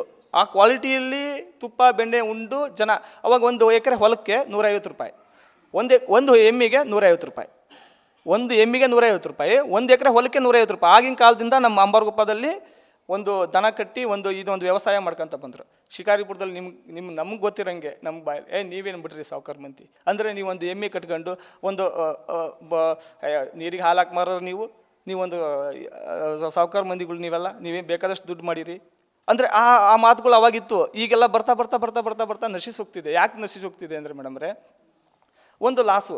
ಒಂದು ಹುಲ್ಲಿನ ಪೆಂಡಿನ ಬೆಲೆ 250 ರೂಪಾಯಿ, ಇಲ್ಲಿಗೆ ಡೆಲಿವರಿ 200 ರೂಪಾಯಿ 250 ರೂಪಾಯಿ ಆಗ್ತಿದೆ. ಈ ಒಂದು ರೈತರು ಅವಾಗ 1ಕ್ಕೆ 2 ಅಂದರೆ ಮೇಡಮ್ರೆ 40 ರೂಪಾಯಿ 30 ರೂಪಾಯಿ ಹಾಲು ಕೊಡ್ತಿದ್ರೆ, 1 ಲೀಟ್ರು ಕ್ವಾಲಿಟಿ ಹಾಲಿಗೆ ಅಲ್ಲಿಗೆ 3 ಪಟ್ಟು ಜಾಸ್ತಿ ಅಂತ ಅಂದಾಗ ಒಂದು 120 ರೂಪಾಯಿ 130 ರೂಪಾಯಿ ಈಸಿ ಸಿಕ್ಬಿಡೋದು. ಇವಾಗ ಹಾಗಲ್ಲ, ಕ್ಲಿಯರ್ಲಿ ಹಿಂಡಿ ತಗೊಬಂದು ಕೊಟ್ಟರು 3 ಫ್ಯಾಟ್ ಬರಲ್ಲ. ಅದು ಅವ್ರು ತಪ್ಪಿಲ್ಲ, ಉತ್ಪಾದಕ ತಪ್ಪಿಲ್ಲ. ಇನ್ನೊಂದು ಹೇಳಬೇಕು ಅಂದರೆ, ಈ ಒಂದು ಸಂಘ ಈ ಹಂತಕ್ಕೆ ಬರಲಿಕ್ಕೆ ವೈಯಕ್ತಿಕವಾಗಿ ಯಾರೂ ಅಲ್ಲ, ಒಂದು ಅಂಬಾರಗುಪ್ಪ ಉತ್ಪಾದಕರು ಒಂದು ಶ್ರಮ ತುಂಬ ಇದೆ ಅಂತ ಹೇಳ್ಬೋದು. ಯಾಕೆಂದರೆ ಅವರು ಆ ಶಿಕಾರಿಪುರ ಪಟ್ಟಣಕ್ಕೆ ಹಾಲು ಹೊಡೆಯಬೇಕಾರೆ ಅವ್ರು ಕಷ್ಟಪಟ್ಟು ಒಂದು ಸೈಕಲ್ನ ಬರ್ರಂತ ತುಳಿದು ಏರ್ ಹಚ್ಬೇಕಾಗಿತ್ತು. ಅಂಥ ಸಂದರ್ಭದಲ್ಲಿ ಕಷ್ಟಪಟ್ಟು ಅಲ್ಲಿಂದ ಕನ್ವರ್ಟ್ ಆಗಿ ಅಂಬಾರಗುಪ್ಪಕ್ಕೆ ಬಂದು ಅಂದರೆ ಈ ಹಾಲು ಉತ್ಪಾದಕರ ಸಹಕಾರ ಸಂಘಕ್ಕೆ ಹಾಲು ಹಾಕ್ಬೇಕು ನಾನು, ಈಗ ನಮ್ಮ ಸಂಘನ ಉದ್ಧಾರ ಆಗಲಿ ಅಂದರೆ ನಮಗೆ ಇಲ್ಲೇ ಫೆಸಿಲಿಟಿ ಸಿಗ್ತಿದೆಯಲ್ಲ ಅಲ್ಲಿಗೆ ಏನಕ್ಕೆ ಹೋಗ್ಬೇಕು ನಾನು ಅನ್ನೋದೊಂದು ಮನೋಭಾವ ಜನಗಳಲ್ಲಿ ಬಂತು. ಅಲ್ಲಿಂದ 1 ಲೀಟ್ರು ದೊಡ್ಡರು ಹೇಳ್ದಂಗೆ 3 ಲೀಟ್ರ್ ಹಾಲಿಂದ 3000 ಲೀಟ್ರ್ ಹಾಲು ಉತ್ಪಾದನೆ ಆಗ್ತಾಯಿದೆ. ಅದಕ್ಕೆ ಕಾರಣಕರ್ತರು ಅಂಬಾರಗುಪ್ಪ ಗ್ರಾಮಸ್ಥರು. ಅವ್ರ ಶ್ರಮ ಭಾಳ ಇದೆ, ಅವ್ರ ಪರಿಶ್ರಮ ಭಾಳ ಇದೆ. ಅವರು ಒಂದೊಂದು ಸೊಳ್ಳೆ ಕಟ್ಸ್ಕೊಂಡು ಹಾಲು ತಂದು ಹಾಕಿರೋದ್ರಿಂದ ಈ ಸಂಘ ಇಲ್ಲಿ ಮಟ್ಟಕ್ಕೆ ಬೆಳೀಲಿಕ್ಕೆ ಕಾರಣ. ಇಲ್ಲಿಂದ ನಾನು ಹೇಳ್ತಿರೋದು ಉದ್ದೇಶ ಏನು ಅಂದರೆ, ಒಂದು ನಮ್ಮ ರೈತರಿಗೆ ಲಾಸ್ ಆಗ್ತಿದೆ, ಉತ್ಪಾದನೆಯಲ್ಲಿ ಲಾಭ ಕಾಣ್ತಿಲ್ಲ ಅವರಿಗೆ. ನಮ್ಮಲ್ಲಿ ಎಲ್ಲ ಫೆಸಿಲಿಟಿ ಈಗ ಒಂದು ಗೌರ್ಮೆಂಟ್ ಸಿಸ್ಟಮಲ್ಲಿ ಎಲ್ಲ ಫೆಸಿಲಿಟಿ ಇದೆ, ಅದು ಕಡಿಮೆ ಮಾಡ್ತಾ ಬಂದಿದ್ದಾರೆ. ಇವಾಗ ಒಂದು ಡೆತ್ ಕ್ಲೈಮ್ ಅಂತ ಇತ್ತು ಮೇಡಮರೇ. ಡೆತ್ ಕ್ಲೈಮ್ ಅಂದರೆ ಅವಾಗ ಒಂದು 2 ಲಕ್ಷದವರೆಗೂ ಕ್ಲೈಮ್ ಆಗೋದು, ಇವಾಗ 40,000 ತಂದಿದ್ದಾರೆ. ಈಗ ESI ಥರನೇ ನಮ್ಮ ರೈತರಿಗೆ ಇದೆ, ಅದು ಫೆಸಿಲಿಟಿ ಇದೆ. ಅದು ಯಾರು ದುಡ್ಡಲ್ಲ ಮೇಡಮ್, ನಮ್ಮಿಂದನೇ ಕಟ್ ಮಾಡ್ಕೊತಾರೆ. ಒಂದು ಮಂತ್ಲಿ ಇಷ್ಟು ಅಂತ ಹೇಳಿ ಅವ್ರದ್ದು ಇನ್ಸೂರೆನ್ಸ್ ಇದು ಕಟ್ಟಾಗುತ್ತೆ. ಅವರು ಯಾರು ಡೆತ್ ಆದಾಗ ಅದು ಕ್ಲೈಮ್ ಆಗ್ತಾ ಬರ್ತಿದೆ. ಅದು ಪ್ರೀಮಿಯಮ್ ಅಮೌಂಟ್ ಎಷ್ಟಾಗ್ತಿದೆ, ಅದು ಕಡಿಮೆ ಬರ್ತಾ ಇದೆ. ಅಂದರೆ ಒಂದು 2 ಲಕ್ಷ ರೂಪಾಯಿ ಇದ್ದಿದ್ದು ಒಂದು 40-45 ರೂಪಾಯಿ ಸಿಗ್ತಿದೆ. ಅವರಿಗೆಲ್ಲ ಫೆಸಿಲಿಟಿ ಇದೆ, ಆದರೆ ಉತ್ಪಾದನೆಯಲ್ಲಿ ಲಾಭ ಇಲ್ಲ. ಯಾಕೆ ಲಾಭ ಇಲ್ಲ? 25-26 ರೂಪಾಯಿ ಫುಡ್ಡಿನ ರೇಟ್ ಇದೆ. ಅದಕ್ಕೆ ಬರೀ ಫುಡ್ ಇಟ್ಟರೆ ಹಾಲು ಹಿಂಡಲ್ಲ, ಅದಕ್ಕೆ ನುಚ್ಚು ಸೇರಿಸಿದ್ರೆ ಹಾಲು. ಬರೀ ಫುಡ್ ಇಟ್ಟರೆ ಯಾಕಪ್ಪ ನುಚ್ಚಿಟ್ಟಿಲ್ಲ ಅಂತ ಕೇಳಲ್ಲ, ಅವು ಹಾಲಲ್ಲಿ ಕಮ್ಮಿ ಮಾಡಿಬಿಡ್ತವೆ. ಇದೊಂದು ಸಮಸ್ಯೆಗಳು ಭಾಳ ಇದೆ ಉತ್ಪಾದಕರದ್ದು. ಒಂದು 30 ರೂಪಾಯಿ ಹಾಲು ಕ್ವಾಲಿಟಿ ಹಾಲಿಗೆ ಒಂದು 30 ರೂಪಾಯಿ ಬಿತ್ತು ಅಂದರೆ ಅವ್ನು 26-27 ರೂಪಾಯಿ ಖರ್ಚು ಮಾಡಿರ್ತಾನೆ. ಒಂದು 3 ರೂಪಾಯಿ 4 ರೂಪಾಯಿ ಒಳಗಡೆ ಅವ್ನು ಹೆಂಗೆ ಉಳಿಸ್ಲಿಕ್ಕೆ ಸಾಧ್ಯ, ಅವ್ನು ಹೆಂಗೆ ಜೀವನ ಕಟ್ಕೊಳ್ಲಿಕ್ಕೆ ಸಾಧ್ಯ? ಅದಕ್ಕೆ ನಾವು ಹೇಳ್ತಿರೋದು, ನೀವು ಸಹಕಾರಿ TVಯರು ಅಲ್ಲಿಂದ ಇಲ್ಲಿವರೆಗೂ ನಮ್ಮನ್ನು ಹುಡ್ಕೊಂಡು ಬಂದಿರಾ, ನಮ್ಮೊಂದು ಬ್ಯಾಕ್ ಬೋನ್ ಆಗಿ ಇಲ್ಲಿವರೆಗೂ ನಿಲ್ತೀರಾ ಅನ್ನೋದೊಂದು ಮನೋಭಾವ ನಮ್ಗೆ ತುಂಬ ಇದೆ. ಹಂಗಾಗಿ ನಾನು ಹೇಳ್ತಿರೋದೇನು, ನಿಮ್ಮಿಂದ ನಮ್ಮ ರೈತರಿಗೆ ಆಲ್ ಓವರ್ ಕರ್ನಾಟಕದಲ್ಲಿ ಉತ್ಪಾದನೆ ಮಾಡೋಂಥ ಎಲ್ಲ ರೈತರಿಗೆ ನಿಮ್ಮಿಂದ ಒಂದು ಫೆಸಿಲಿಟಿ, ಒಂದು ಒಳ್ಳೆ ಸೌಲಭ್ಯ ಸಿಗಲಿ. ಯಾಕೆಂದರೆ ಅವರಿಗೆ ಬ್ಯಾಕ್ ಬೋನ್ ಆಗಿ ಒಂದು ಗೌರ್ಮೆಂಟ್ ನಿಲ್ಲಿ, ನಿಮ್ಮ ಒಂದು ಕಾರ್ಯಕ್ರಮ ನೋಡಿ ಒಂದು ಬ್ಯಾಕ್ ಬೋನ್ ಆಗಿ ನಿಲ್ಲಿ. ಒಂದು ಉತ್ಪಾದನೆಯಲ್ಲಿ ತುಂಬ ಲಾಸ್ ಆಗ್ತಿದೆ. ಅದಾದಮೇಲೆ ನಮ್ಮ ಅಂಬಾರಗುಪ್ಪ ಗ್ರಾಮಸ್ಥರು ಇಲ್ಲಿಗೆ ಈಗ ಡೈರಿ ಲಾಭಾಂಶದಲ್ಲಿದೆ, ನಾವು ಅದಕ್ಕೆ ಸ್ಪಂದನೆ ಮಾಡ್ತಿದ್ದೀವಿ. ಈಗ ಒಂದು ಹಾಲು ರೇಟ್ ಕಡಿಮೆ ಆದಾಗ ನಾವು 1 ರೂಪಾಯಿ ತುಂಬಿಕೊಡೋದು, ಇದೆಲ್ಲ ಫೆಸಿಲಿಟಿ ನಾವೆಲ್ಲ ಅವರಿಗೆ ಏನು ಮುಟ್ಬೇಕು ಅದೆಲ್ಲ ಮುಟ್ಕೊತ ಬರ್ತಿದ್ದಾರೆ. ಅದಕ್ಕೆಲ್ಲ ಅಧ್ಯಕ್ಷರು ಕಾರಣ, ಅವರು ಬ್ಯಾಕ್ ಬೋನ್ ಆಗಿ ನಿಂತು ಎಲ್ಲ ಮಾಡ್ಕೊತ ಬರ್ತಿದ್ದಾರೆ. ಹಿರಿಯರದ ಆಶೀರ್ವಾದ ಇದೆ. ಅವರೊಂದು ಇಲ್ಲಿವರೆಗೂ ಒಂದು ಫೌಂಡೇಶನ್ ಹಾಕಂತ ಬಂದು ಒಂದು ಅಮೌಂಟ್ನ ಇಲ್ಲಿವರೆಗೂ ಸೇವ್ ಮಾಡ್ಕೊತ ಬಂದು ಇಟ್ಟಿದ್ದಕ್ಕೆ ನಾವು ಇಲ್ಲಿವರೆಗೂ ಇದನ್ನ ಮೂವ್ ಮಾಡ್ಕೊತ ಹೋಗ್ತಿದ್ದೀವಿ. ಅವರೆಲ್ಲ ಮಾಡಲಿಲ್ಲ ಅಂದರೆ ಆಗ್ತಿರ್ಲಿಲ್ಲ. ಇದಕ್ಕೆ ಮೂಲ ಕಾರಣಕರ್ತರು ನಮ್ಮ ಅಂಬಾರಗುಪ್ಪ ಗ್ರಾಮಸ್ಥರು, ಅಂಬಾರಗುಪ್ಪ ಎಲ್ಲ ಉತ್ಪಾದಕರು, ಹಾಲು ಹಾಕಿದಂಥ ಪ್ರತಿಯೊಬ್ಬ ಸದಸ್ಯ. ಮೇಲೆ ಹೇಳಬೇಕು ಅಂದರೆ ಅದಕ್ಕೆ ನಾನು ಹೇಳ್ತಿರೋದು ಈ ಒಂದು ನಮ್ಮನ್ನು ಹುಡುಕಿ ಇಲ್ಲಿಗೆ ಬಂದು ನಮ್ಮೊಂದು ಇದೊಂದು ಒಳ್ಳೆ ಕಾರ್ಯಕ್ರಮನ ಅಂದರೆ ಇದೊಂದು ನ್ಯೂಸ್ ಚಾನಲ್ನ ನೀವು ಪಬ್ಲಿಷ್ ಮಾಡ್ತಿದ್ದೀರಾ, ನಿಮಗೆ ತುಂಬ ಹೃದಯ ಧನ್ಯವಾದನ ಹೇಳಲಿಕ್ಕೆ ಇಷ್ಟಪಡ್ತೀನಿ. ಇದೇ ರೀತಿ ಇನ್ನೂ ಈ ಥರ ಒಂದು ಸಹಕಾರಿ ಸಂಘಗಳನ್ನು ಇನ್ನೂ ಉನ್ನತ ಮಟ್ಟಕ್ಕೆ ನೀವು ಒಯ್ಯಬೇಕು. ಅಂದರೆ ಇದನ್ನು ಫೋಕಸ್ ಮಾಡಬೇಕು, ನೀವು ಫೋಕಸ್ ಮಾಡಿ ಸ್ವಲ್ಪ ಸೋಷಿಯಲ್ ಮೀಡಿಯಾದಲ್ಲಿ ಹಾಕಿದಾಗ ನಮ್ಮ ಕಷ್ಟಗಳನ್ನು ಏನು ಅಂತ ಹೇಳಿ ಇದು ಮಾತಾಡಲಿಕ್ಕೆ ಇದು ಇನ್ನೂ 2 ತಾಸು ಮಾತಾಡ್ತೀನಿ. ಅಂದರೆ ಅಷ್ಟು ಕಷ್ಟಗಳು ಇದ್ದಾವೆ. ಅಂದರೆ ಅದು ಫೇಸ್ ಮಾಡಲಿಕ್ಕೆ ರೈತರಿಗೆ ಕಷ್ಟ ಆಗ್ತಿದೆ. ನಿಮ್ಮ ಸಹಕಾರ ಸಂಘ ಇದರಿಂದ ಒಂದು ಬೆನಿಫಿಟ್ ಸಿಗಲಿ, ಅವರಿಗೊಂದು ಉತ್ಪಾದನೆಯಲ್ಲಿ ಒಂದು 50 ರೂಪಾಯಿ ಲೀಟ್ರ್ ಹಾಲು ಸಿಕ್ಕರೂ ರೈತ ಒಬ್ಬನ ಒಳ್ಳೆ ಜೀವನ ಮಾಡಲಿಕ್ಕೆ ಏನು ತೊಂದರೆ ಇಲ್ಲ. ಉತ್ಪಾದನೆ ಆಗ್ತಿರೋಂಥ ಈ ಹಾಲಿಗೆ ಒಂದು 30 ರೂಪಾಯಿ ರೇಟ್ ಸಿಕ್ಕಾಗ ಅವನೊಂದು 5 ಲೀಟ್ರ್ ಹಾಲು ಹಾಕ್ದ ಅಂದರೆ ಒಂದು 150 ರೂಪಾಯಿ ದುಡ್ಡಾಗುತ್ತೆ ಒಂದು ಹೊತ್ತಿಗೆ. ಒಂದು ದಿವಸಕ್ಕೆ ಒಂದು 300 ರೂಪಾಯಿ ಆಗುತ್ತೆ. ಅವ್ನು ಹೆಂಗೆ ಉಳಿಸ್ಲಿಕ್ಕೆ ಸಾಧ್ಯ? 500 ರೂಪಾಯಿ ಕೂಲಿ ಇದ್ದರೆ ಜೀವನ ಮಾಡೋಕ್ಕೆ ಕಷ್ಟ ಇದೆ. ಈ ಒಂದಲ್ಲ ಈಗ ಬೆನ್ನು ಮೂಲೆ ಮುಳಿತದೇವೆ ಮೇಡಮ್ ರೀ, ನಿಮ್ಗೆ ಗೊತ್ತಿರೋಂಗೆ ಹಾಲು ಹುಲ್ಲು ಹೊತ್ತು ಯಾಕೆಂದರೆ ಹುಲ್ಲು ತರಲಿಲ್ಲ ಅಂದರೆ 250 ರೂಪಾಯಿ ಒಂದು ಪೆಂಡಿ ಹುಲ್ಲು ಹಾಕಬೇಕು ಅವನು. ಒಂದು ದಿವಸಕ್ಕೆ ಎರಡು ಪೆಂಡಿ ಹುಲ್ಲು ತಿನ್ನುತ್ತೆ ಅಂದರೆ ದನ 500 ರೂಪಾಯಿ ಖರ್ಚಾಯ್ತು. 300 ರೂಪಾಯಿ ಉತ್ಪಾದನೆ ಆಗುತ್ತೆ. 2 ಪೆಂಡಿ ಹುಲ್ಲು ತಿಂದರೆ 500 ರೂಪಾಯಿ ದುಡ್ಡು ಅದು ಇದು ಕಟ್ಟಾಗುತ್ತೆ, ಅದು ಹುಲ್ಲಲ್ಲಿ ಕಟ್ಟಾಗ್ಬಿಡುತ್ತೆ. ಅವನೇನು ಮಾಡ್ತಾನೆ, ಆ ಹುಲ್ಲು ಉಳ್ಸೋಕ್ಕೋಸ್ಕರ ಹಸಿ ಹುಲ್ಲು ತರಕ್ಕೆ ಹೋಗ್ತಾನೆ. ಅವ್ನು ಬೆನ್ನು ಮೂಲೆ ಅದು ಹೇಳೋಂಗಿಲ್ಲ, ಅಷ್ಟು ಸಮಸ್ಯೆಗಳು ಆಗ್ತಾಯಿದ್ದಾವೆ. ಅದಕ್ಕಾಗಿ ನಾನು ಹೇಳ್ತಿರೋದೇನು, ಒಂದು ಬ್ಯಾಕ್ ಬೋನ್ ಆಗಿ ಒಂದು ಗೌರ್ಮೆಂಟ್ ನಿಲ್ಲಬೇಕು. ಇದಕ್ಕೆ ಒಂದು ಸಹಕಾರ, ಇದಕ್ಕೆ ಒಂದು 40 ರೂಪಾಯಿ ರೇಟ್ ಸಿಕ್ಕರೆ ಆಜುಬಾಜು ಒಂದು ವರ್ಕೌಟ್ ಆಗುತ್ತೆ. ಒಂದು ಉನ್ನತ ಮಟ್ಟಕ್ಕೆ ಒಂದು ರೈತ ಒಂದು 200 ರೂಪಾಯಿ ಒಂದು ಡೈಲಿ ಒಂದು 300 ರೂಪಾಯಿ ಸೇವ್ ಆಗ್ತದೆ ಅಂದರೆ ಅವ್ನು ಸಾಕು, ಏನು ಬೇರೆ ಏನು ಬೇಡ. ನಿಮ್ಮ ಚಾನಲಿಂದ ಅದೊಂದು ಸಹಕಾರ ಸಿಗಲಿ, ಇನ್ನೂ ಉನ್ನತ ಮಟ್ಟದಲ್ಲಿ ನಮ್ಮ ರೈತರು ಬೆಳೀಲಿ ಅಂತ ಹೇಳ್ತಾ ನಾನು ಮಾತು ಮುಗಿಸ್ತೀನಿ. ನಾವು ಮಂಜುನಾಥ್ ಅಂತ ಡೈರೆಕ್ಟರ್ ಇಲ್ಲಿಗೆ. ನಾವು ಇಲ್ಲಿ ಹೊಸಬ್ರು, ನಮ್ಗೆ ಅಷ್ಟೊಂದು ಅನುಭವ ಇಲ್ಲ. ಇವಾಗ ಇವ್ರ ಜೊತೆಗೆಲ್ಲ ಹಳಬ್ರ ಜೊತೆ ಸೇರಿ ನಾವು ಅನುಭವ ತಗೊತಾ ಇದ್ದೀವಿ. ಇನ್ನು ಮುಂದೆ ಯಾವುದೇ ತೊಂದರೆ ಇಲ್ದಂಗೆ ಚಾನಲ್ ನಡೆಸ್ಕೊಂಡು ಎಲ್ಲರ ಜೊತೆಗೆ ಹೋಗ್ತೀವಿ. ನಮ್ಮ ಹೆಸರು ಉಮೇಶ್ ಅಂತೇಳಿ, ನಾವು ಅಂಬಾರಗೊಪ್ಪ ಹಾಲು ಉತ್ಪಾದಕರ ಸಹಕಾರ ಸಂಘದ ಡೈರೆಕ್ಟ್ರಾಗಿ ಇಲ್ಲಿ ಕೆಲಸ ಮಾಡ್ತಾಯಿದ್ದೀವಿ. ನಾವು ಸುಮಾರು ವರ್ಷಗಳಿಂದ ಈಗ ಈ ಅಂಬಾರಗೊಪ್ಪದಲ್ಲಿ ಹಾಲು ಹಾಕ್ಕೊಂತ ಇವತ್ತು ಪ್ರೆಸೆಂಟ್ ಅಂಬಾರಗೊಪ್ಪದಲ್ಲಿ ಅತಿ ಹೆಚ್ಚಿನ ಹಾಲು ಕೂಡ ಹಾಕ್ತಾಯಿದ್ದೀವಿ. ಇಲ್ಲಿ ಹಾಲು ಉತ್ಪಾದನೆ ಅಂತಂತಂದರೆ ಮೇನಾಗಿ ಹಸುಗಳನ್ನು ಯಾವ ರೀತಿ ಸಾಕ್ತೀವಿ ಅನ್ನೋದು ತುಂಬ ಇಂಪಾರ್ಟೆಂಟ್ ಆಗುತ್ತೆ. ಸುಮ್ಮನೆ ಹಸುಗಳನ್ನು ಸಾಕೋದ್ರಲ್ಲಿ ಅದರಲ್ಲಿ ಅತಿ ಹೆಚ್ಚು ಲಾಭ ಮಾಡಲಿಕ್ಕೆ ಆಗೋದಿಲ್ಲ. ಅವನ್ನ ಯಾವ ರೀತಿಯಾಗಿ ಹಸುಗಳನ್ನು ನಾವು ಮೇಂಟೈನ್ ಮಾಡಿದರೆ ಯಾವ ರೀತಿ ಲಾಭ ಮಾಡಬೇಕನ್ನೋದು ತುಂಬ ಇಂಪಾರ್ಟೆಂಟ್ ಆಗುತ್ತೆ. ಹೈನುಗಾರಿಕೆಯಲ್ಲಿ ಅತಿ ಹೆಚ್ಚು ಇಂಪಾರ್ಟೆನ್ಸ್ ಕೊಡೋದು ಹಸುಗಳನ್ನು ನೋಡ್ಕೊಳ್ಳೋದ್ರ ಬಗ್ಗೆ. ಪ್ರತಿನಿತ್ಯ ಹಸುಗಳನ್ನು ಯಾವ ರೀತಿ ನೋಡ್ಕೋಬೇಕಪ್ಪ ಅಂತಂದರೆ, ಒಂದು ಹಸು ನೋಡ್ಕೋಬೇಕಂದ್ರೆ ಒಂದು ಮಕ್ಕಳನ್ನು ಸಾಕದಂಗೆ. ಹೈನುಗಾರಿಕೆಯಲ್ಲಿ ತುಂಬ ಸಮಸ್ಯೆ ಬರೋದು ಹಸುಗಳ ಆರೋಗ್ಯ ಏನಂತಂತಂದರೆ, ಇವತ್ತು ಸಾಕಷ್ಟು ಸಮಸ್ಯೆಗಳಿದೆ ಹಸುಗಳ ಆರೋಗ್ಯದಲ್ಲಿ. ಅವಕ್ಕೆ ಈ ಅತಿ ಹೆಚ್ಚು ಕ್ಲೈಮೇಟು ತುಂಬ ಟೆಂಪ್ರೇಚರ್ ಜಾಸ್ತಿ ಆದರೂ ಕೂಡ ಸಮಸ್ಯೆ ಬರುತ್ತೆ, ತುಂಬ ಕೋಲ್ಡ್ ಆದರೂ ಕೂಡ ಸಮಸ್ಯೆ ಬರುತ್ತೆ. ಅದರಲ್ಲಿ ಜಾಸ್ತಿ ಹಸುಗಳಿಗೆ ಸಮಸ್ಯೆ ಬರೋದಂದರೆ ಕೆಚ್ಚಲುಬಾವು ರೋಗ ಅಂತೇಳಿ ತುಂಬ ಕಾಣಿಸ್ಕೊಳುತ್ತೆ. ಅದು ಪದೇ ಪದೇ ಕ್ಲೈಮೇಟ್ ಯಾವ ಥರ ಚೇಂಜ್ ಆಗುತ್ತೋ ಆ ಸಮಯದಲ್ಲಿ ಕೆಚ್ಚಲುಬಾವು ಕೂಡ ಜಾಸ್ತಿ ಆಗ್ತಾ ಹೋಗುತ್ತೆ. ಮೇಜರಾಗಿ ಕಾಣಿಸ್ಕೊಳ್ಳೋ ರೋಗ ಅಂತಂದರೆ ಹಸುಗಳಿಗೆ ಕೆಚ್ಚಲುಬಾವು ರೋಗ. ಅದು ಬಿಟ್ಟರೆ ಈಗ ರೀಸೆಂಟಾಗಿ ಗಂಟು ರೋಗ ಅಂತಂದೇಳಿ ಕೂಡ ಬಂದಿದೆ. ಮತ್ತು ಅದಲ್ಲದೆ ಮತ್ತೆ ಈಗ ಕಾಲುಬಾಯಿ ರೋಗ ಅಂತಂದೇಳಿ ಕೂಡ ಸಾಕಷ್ಟು ರೋಗಗಳು.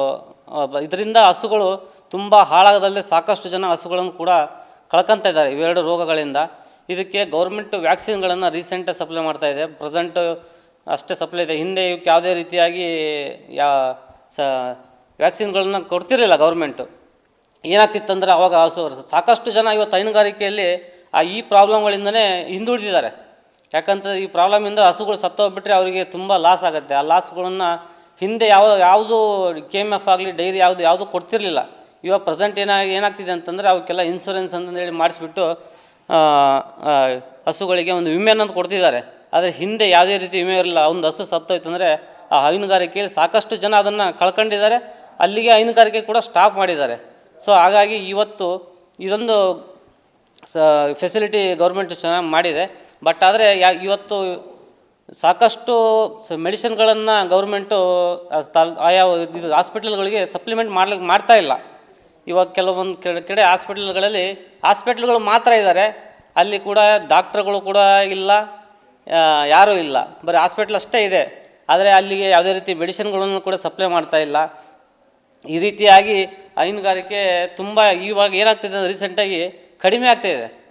ಸಾಕಷ್ಟು ಹೈನುಗಾರಿಕೆಯಲ್ಲಿ ಇವತ್ತು ಯಾರೂ ತೊಡಗ್ತಾ ಇಲ್ಲ. ಏನಕ್ಕಪ್ಪ ಅಂತಂದರೆ ಒಳ್ಳೆಯ ಉತ್ತಮವಾದ ಆದಾಯ ಇಲ್ಲ ಅಂತಂದು ಹೇಳ್ಬಿಟ್ಟು, ಮೊದಲನೇದಾಗಿ ಹೇಳಬೇಕಂದ್ರೆ ಉತ್ತಮ ಆದಾಯ ಇಲ್ಲ ಹೈನುಗಾರಿಕೆಯಲ್ಲಿ, ಸಾಕಷ್ಟು ಖರ್ಚಿದೆ ಹೈನುಗಾರಿಕೆಯಲ್ಲಿ, ಮತ್ತು ಅದನ್ನು ಮೇಂಟೈನ್ ಮಾಡೋಕ್ಕಾಗ್ತಿಲ್ಲ. ಇವತ್ತಿನ ಒಂದು ಜನ್ರೇಷನ್ನಲ್ಲಿ ಅದನ್ನು ಮೇಂಟೈನ್ ಮಾಡೋಕ್ಕಾಗ್ತಿಲ್ಲ, ಅಷ್ಟೊಂದು ಖರ್ಚು ಬರ್ತಾ ಇದೆ ಹೈನುಗಾರಿಕೆಯಲ್ಲಿ.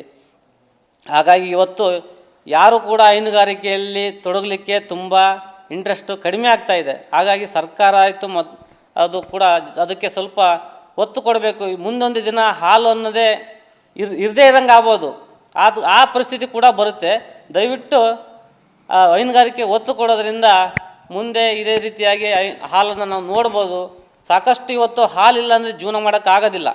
ಎಲ್ರಿಗೂ ಪ್ರತಿಯೊಬ್ಬ ಒಂದು ಸಣ್ಣ ಮಗುವಿನಿಂದ ಹಿಡಿದು ಕೂಡ ಎಲ್ರಿಗೂ ಹಾಲು ಬೇಕು.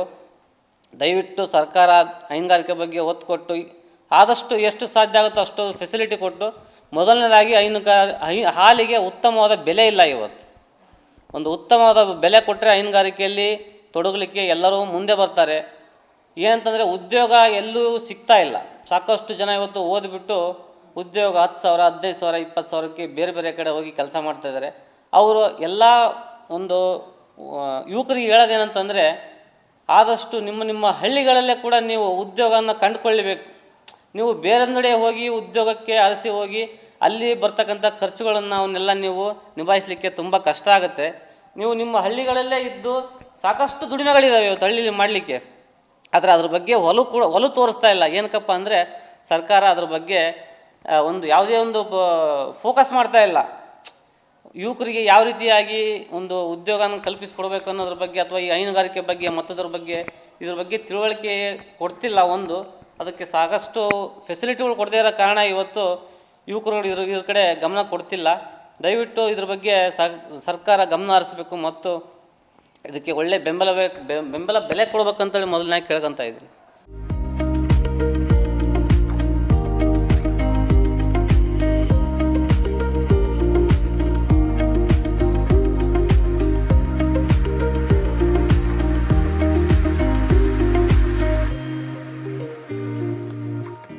ಈ ಹಿಂದೆ ನಮ್ಮ ಸಂಘದಿಂದ ನೆರೆ ಸಂತ್ರಸ್ತರಿಗೆ ಉತ್ತರ ಕರ್ನಾಟಕಕ್ಕೆ ನಮ್ಮ ಸಂಘದಿಂದ 1,00,000 ರೂಪಾಯಿದಿಂದ ದವಸ ಧಾನ್ಯ ಅಂದ್ರೆ 25 ಚೀಲ ಅಕ್ಕಿ, 4 ಚೀಲ ಬೇಳೆ, 4 ಚೀಲ ನೀರುಳ್ಳಿ, ಸುಮಾರಷ್ಟು ದಿನಸು, ಆಮೇಲೆ ಊರನ್ನವರೆಲ್ಲ ಸೇರಿ ಬಟ್ಟೆ ಬರಿ ಇವೆಲ್ಲ ತಗೊಂಬಂದು ಕೊಟ್ಟಿದ್ದರು. ನಮ್ಮ ಸಂಘದಿಂದ ನೇರವಾಗಿ ನಾವು ಅಲ್ಲಿಗೆ ಹೋಗಿ ವಾಸನ ಅಂತ ಹೇಳಿ ಒಂದು ಹಳ್ಳಿ, ಆ ಹಳ್ಳಿಗೆ ಹೋಗಿ ನಾವು ಎಲ್ಲರೂ ಸೇರ್ಕೊಂಡು ಡೈರೆಕ್ಟ್ರು ನಾವು ಎಲ್ಲರೂ ಸೇರ್ಕೊಂಡು ಅಲ್ಲಿ ಹೋಗಿ ಕೊಟ್ಟು ವಾಪಸ್ ಬಂದಿದ್ವಿ. ನಾವು 12-13 ಮಂದಿ ಅಧ್ಯಕ್ಷರಿಗೆ ಸೇರಿ 12-13 ಮಂದಿನೂ ಅಲ್ಲಿ ಹೋಗಿ ನಾವು ಭೇಟಿ ಕೊಟ್ಟು ಬಂದಾಗ ಏನು ಅವ್ರಿಗೆ ನೇರವಾಗಿ ಯಾರ್ಯಾರು ಕೊಟ್ಟು ಹಂಗೆ ವೇಸ್ಟ್ ಆಗ್ಬಿಡ್ತು ಅವ್ರವರಲ್ಲಿ ನಾವೇನಿದ್ದೀವಲ್ಲ 12 ಮಂದಿನೂ ಒಬ್ಬೊಬ್ರಿಗೆ ಒಂದೊಂಥರ ಕೊಡೋಣ ಅಂತ ಹೇಳಿ ಒಬ್ಬೊಬ್ರಿಗೆ ಒಂದೊಂಥರ ಮುಟ್ಟಿಸ್ತೀವಿ. ಇವ್ರಿಗೆ ಏನಿಲ್ಲ ಅದನ್ನ ಮುಟ್ಟಿಸಿ ಬರೋಂಥ ವ್ಯವಸ್ಥೆ ನಾವು 12-13 ಜನನ ಸೇರಿ ಮಾಡಿ ಬಂದಿದ್ವಿ ಮೇಡಮ್. ಆತ್ಮೀಯ ಸಹಕಾರಿ ಬಂಧುಗಳೇ, ನಾವು ಈ ಶಿಕಾರಿಪುರ ಭಾಗದ ಅಂಬಾರ್ಗೊಪ್ಪ ಹಾಲು ಉತ್ಪಾದಕರ ಸಹಕಾರ ಸಂಘದಲ್ಲಿ ಇವಾಗ ಎಲ್ಲರನ್ನೂ ನಾವು ಮಾತಾಡ್ಸ್ಕೊಂಡು ಬರ್ತಾ ಇದ್ವಿ. ಅಧ್ಯಕ್ಷರು, ಉಪಾಧ್ಯಕ್ಷರು ಹಾಗೆ ನಿರ್ದೇಶಕರುಗಳೇನಿದ್ದಾರೆ ಅವರವರ ಒಂದು ಅನುಭವದ ಮಾತುಗಳನ್ನು ನಮ್ಮ ಜೊತೆ ಹಂಚ್ಕೊಳ್ತಾ ಇದ್ದಾರೆ. ಒಂದು ಒಳ್ಳೆಯದಾಗಬೇಕು, ಒಂದು ಕೆಟ್ಟದಾಗಬೇಕು ಅಂದರೆ ಅದರ ಹಿಂದೆ ಇರುವಂಥ ಶ್ರಮ ಎಲ್ಲವನ್ನ ಇಲ್ಲಿ ಹಂಚ್ಕೊಳ್ತಾ ಇದ್ದಾರೆ. ಯಾವುದೇ ಸೊಸೈಟಿಗೆ ಹೋಗಿ ನೀವು ನಾನು ಇಷ್ಟು ಲಾಭದಲ್ಲಿದ್ದೀನಿ, ಈ ರೀತಿ ಲಾಭದಲ್ಲಿದ್ದೀವಿ, ನಾವು ಈ ರೀತಿ ಅನುಕೂಲ ಇದೆ ಅಂತ ಹೇಳಿದ್ದಾರೆ. ಅದರ ಹಿಂದೆ ಕಷ್ಟಗಳು ಇರುತ್ತೆ. ಆ ಕಷ್ಟಗಳಿಗೆ ಪೂರಕವಾಗಿ ಈ ಒಂದು ಹಾಲು ಉತ್ಪಾದಕರ ಸಹಕಾರ ಸಂಘ ಹೇಗೆ ಅದನ್ನು ನಿಭಾಯಿಸ್ಕೊಂಡು ಹೋಗ್ತಾ ಇದೆ, ಎಷ್ಟೆಲ್ಲ ಒಂದು ಶ್ರಮ ಇರುತ್ತೆ, ಅದನ್ನೂ ನಿಭಾಯಿಸಿ ಈ ಒಂದು ಸಂಘವನ್ನು ನಡೆಸಬೇಕು ಅಂದರೆ ತುಂಬ ದೊಡ್ಡ ವಿಷಯ.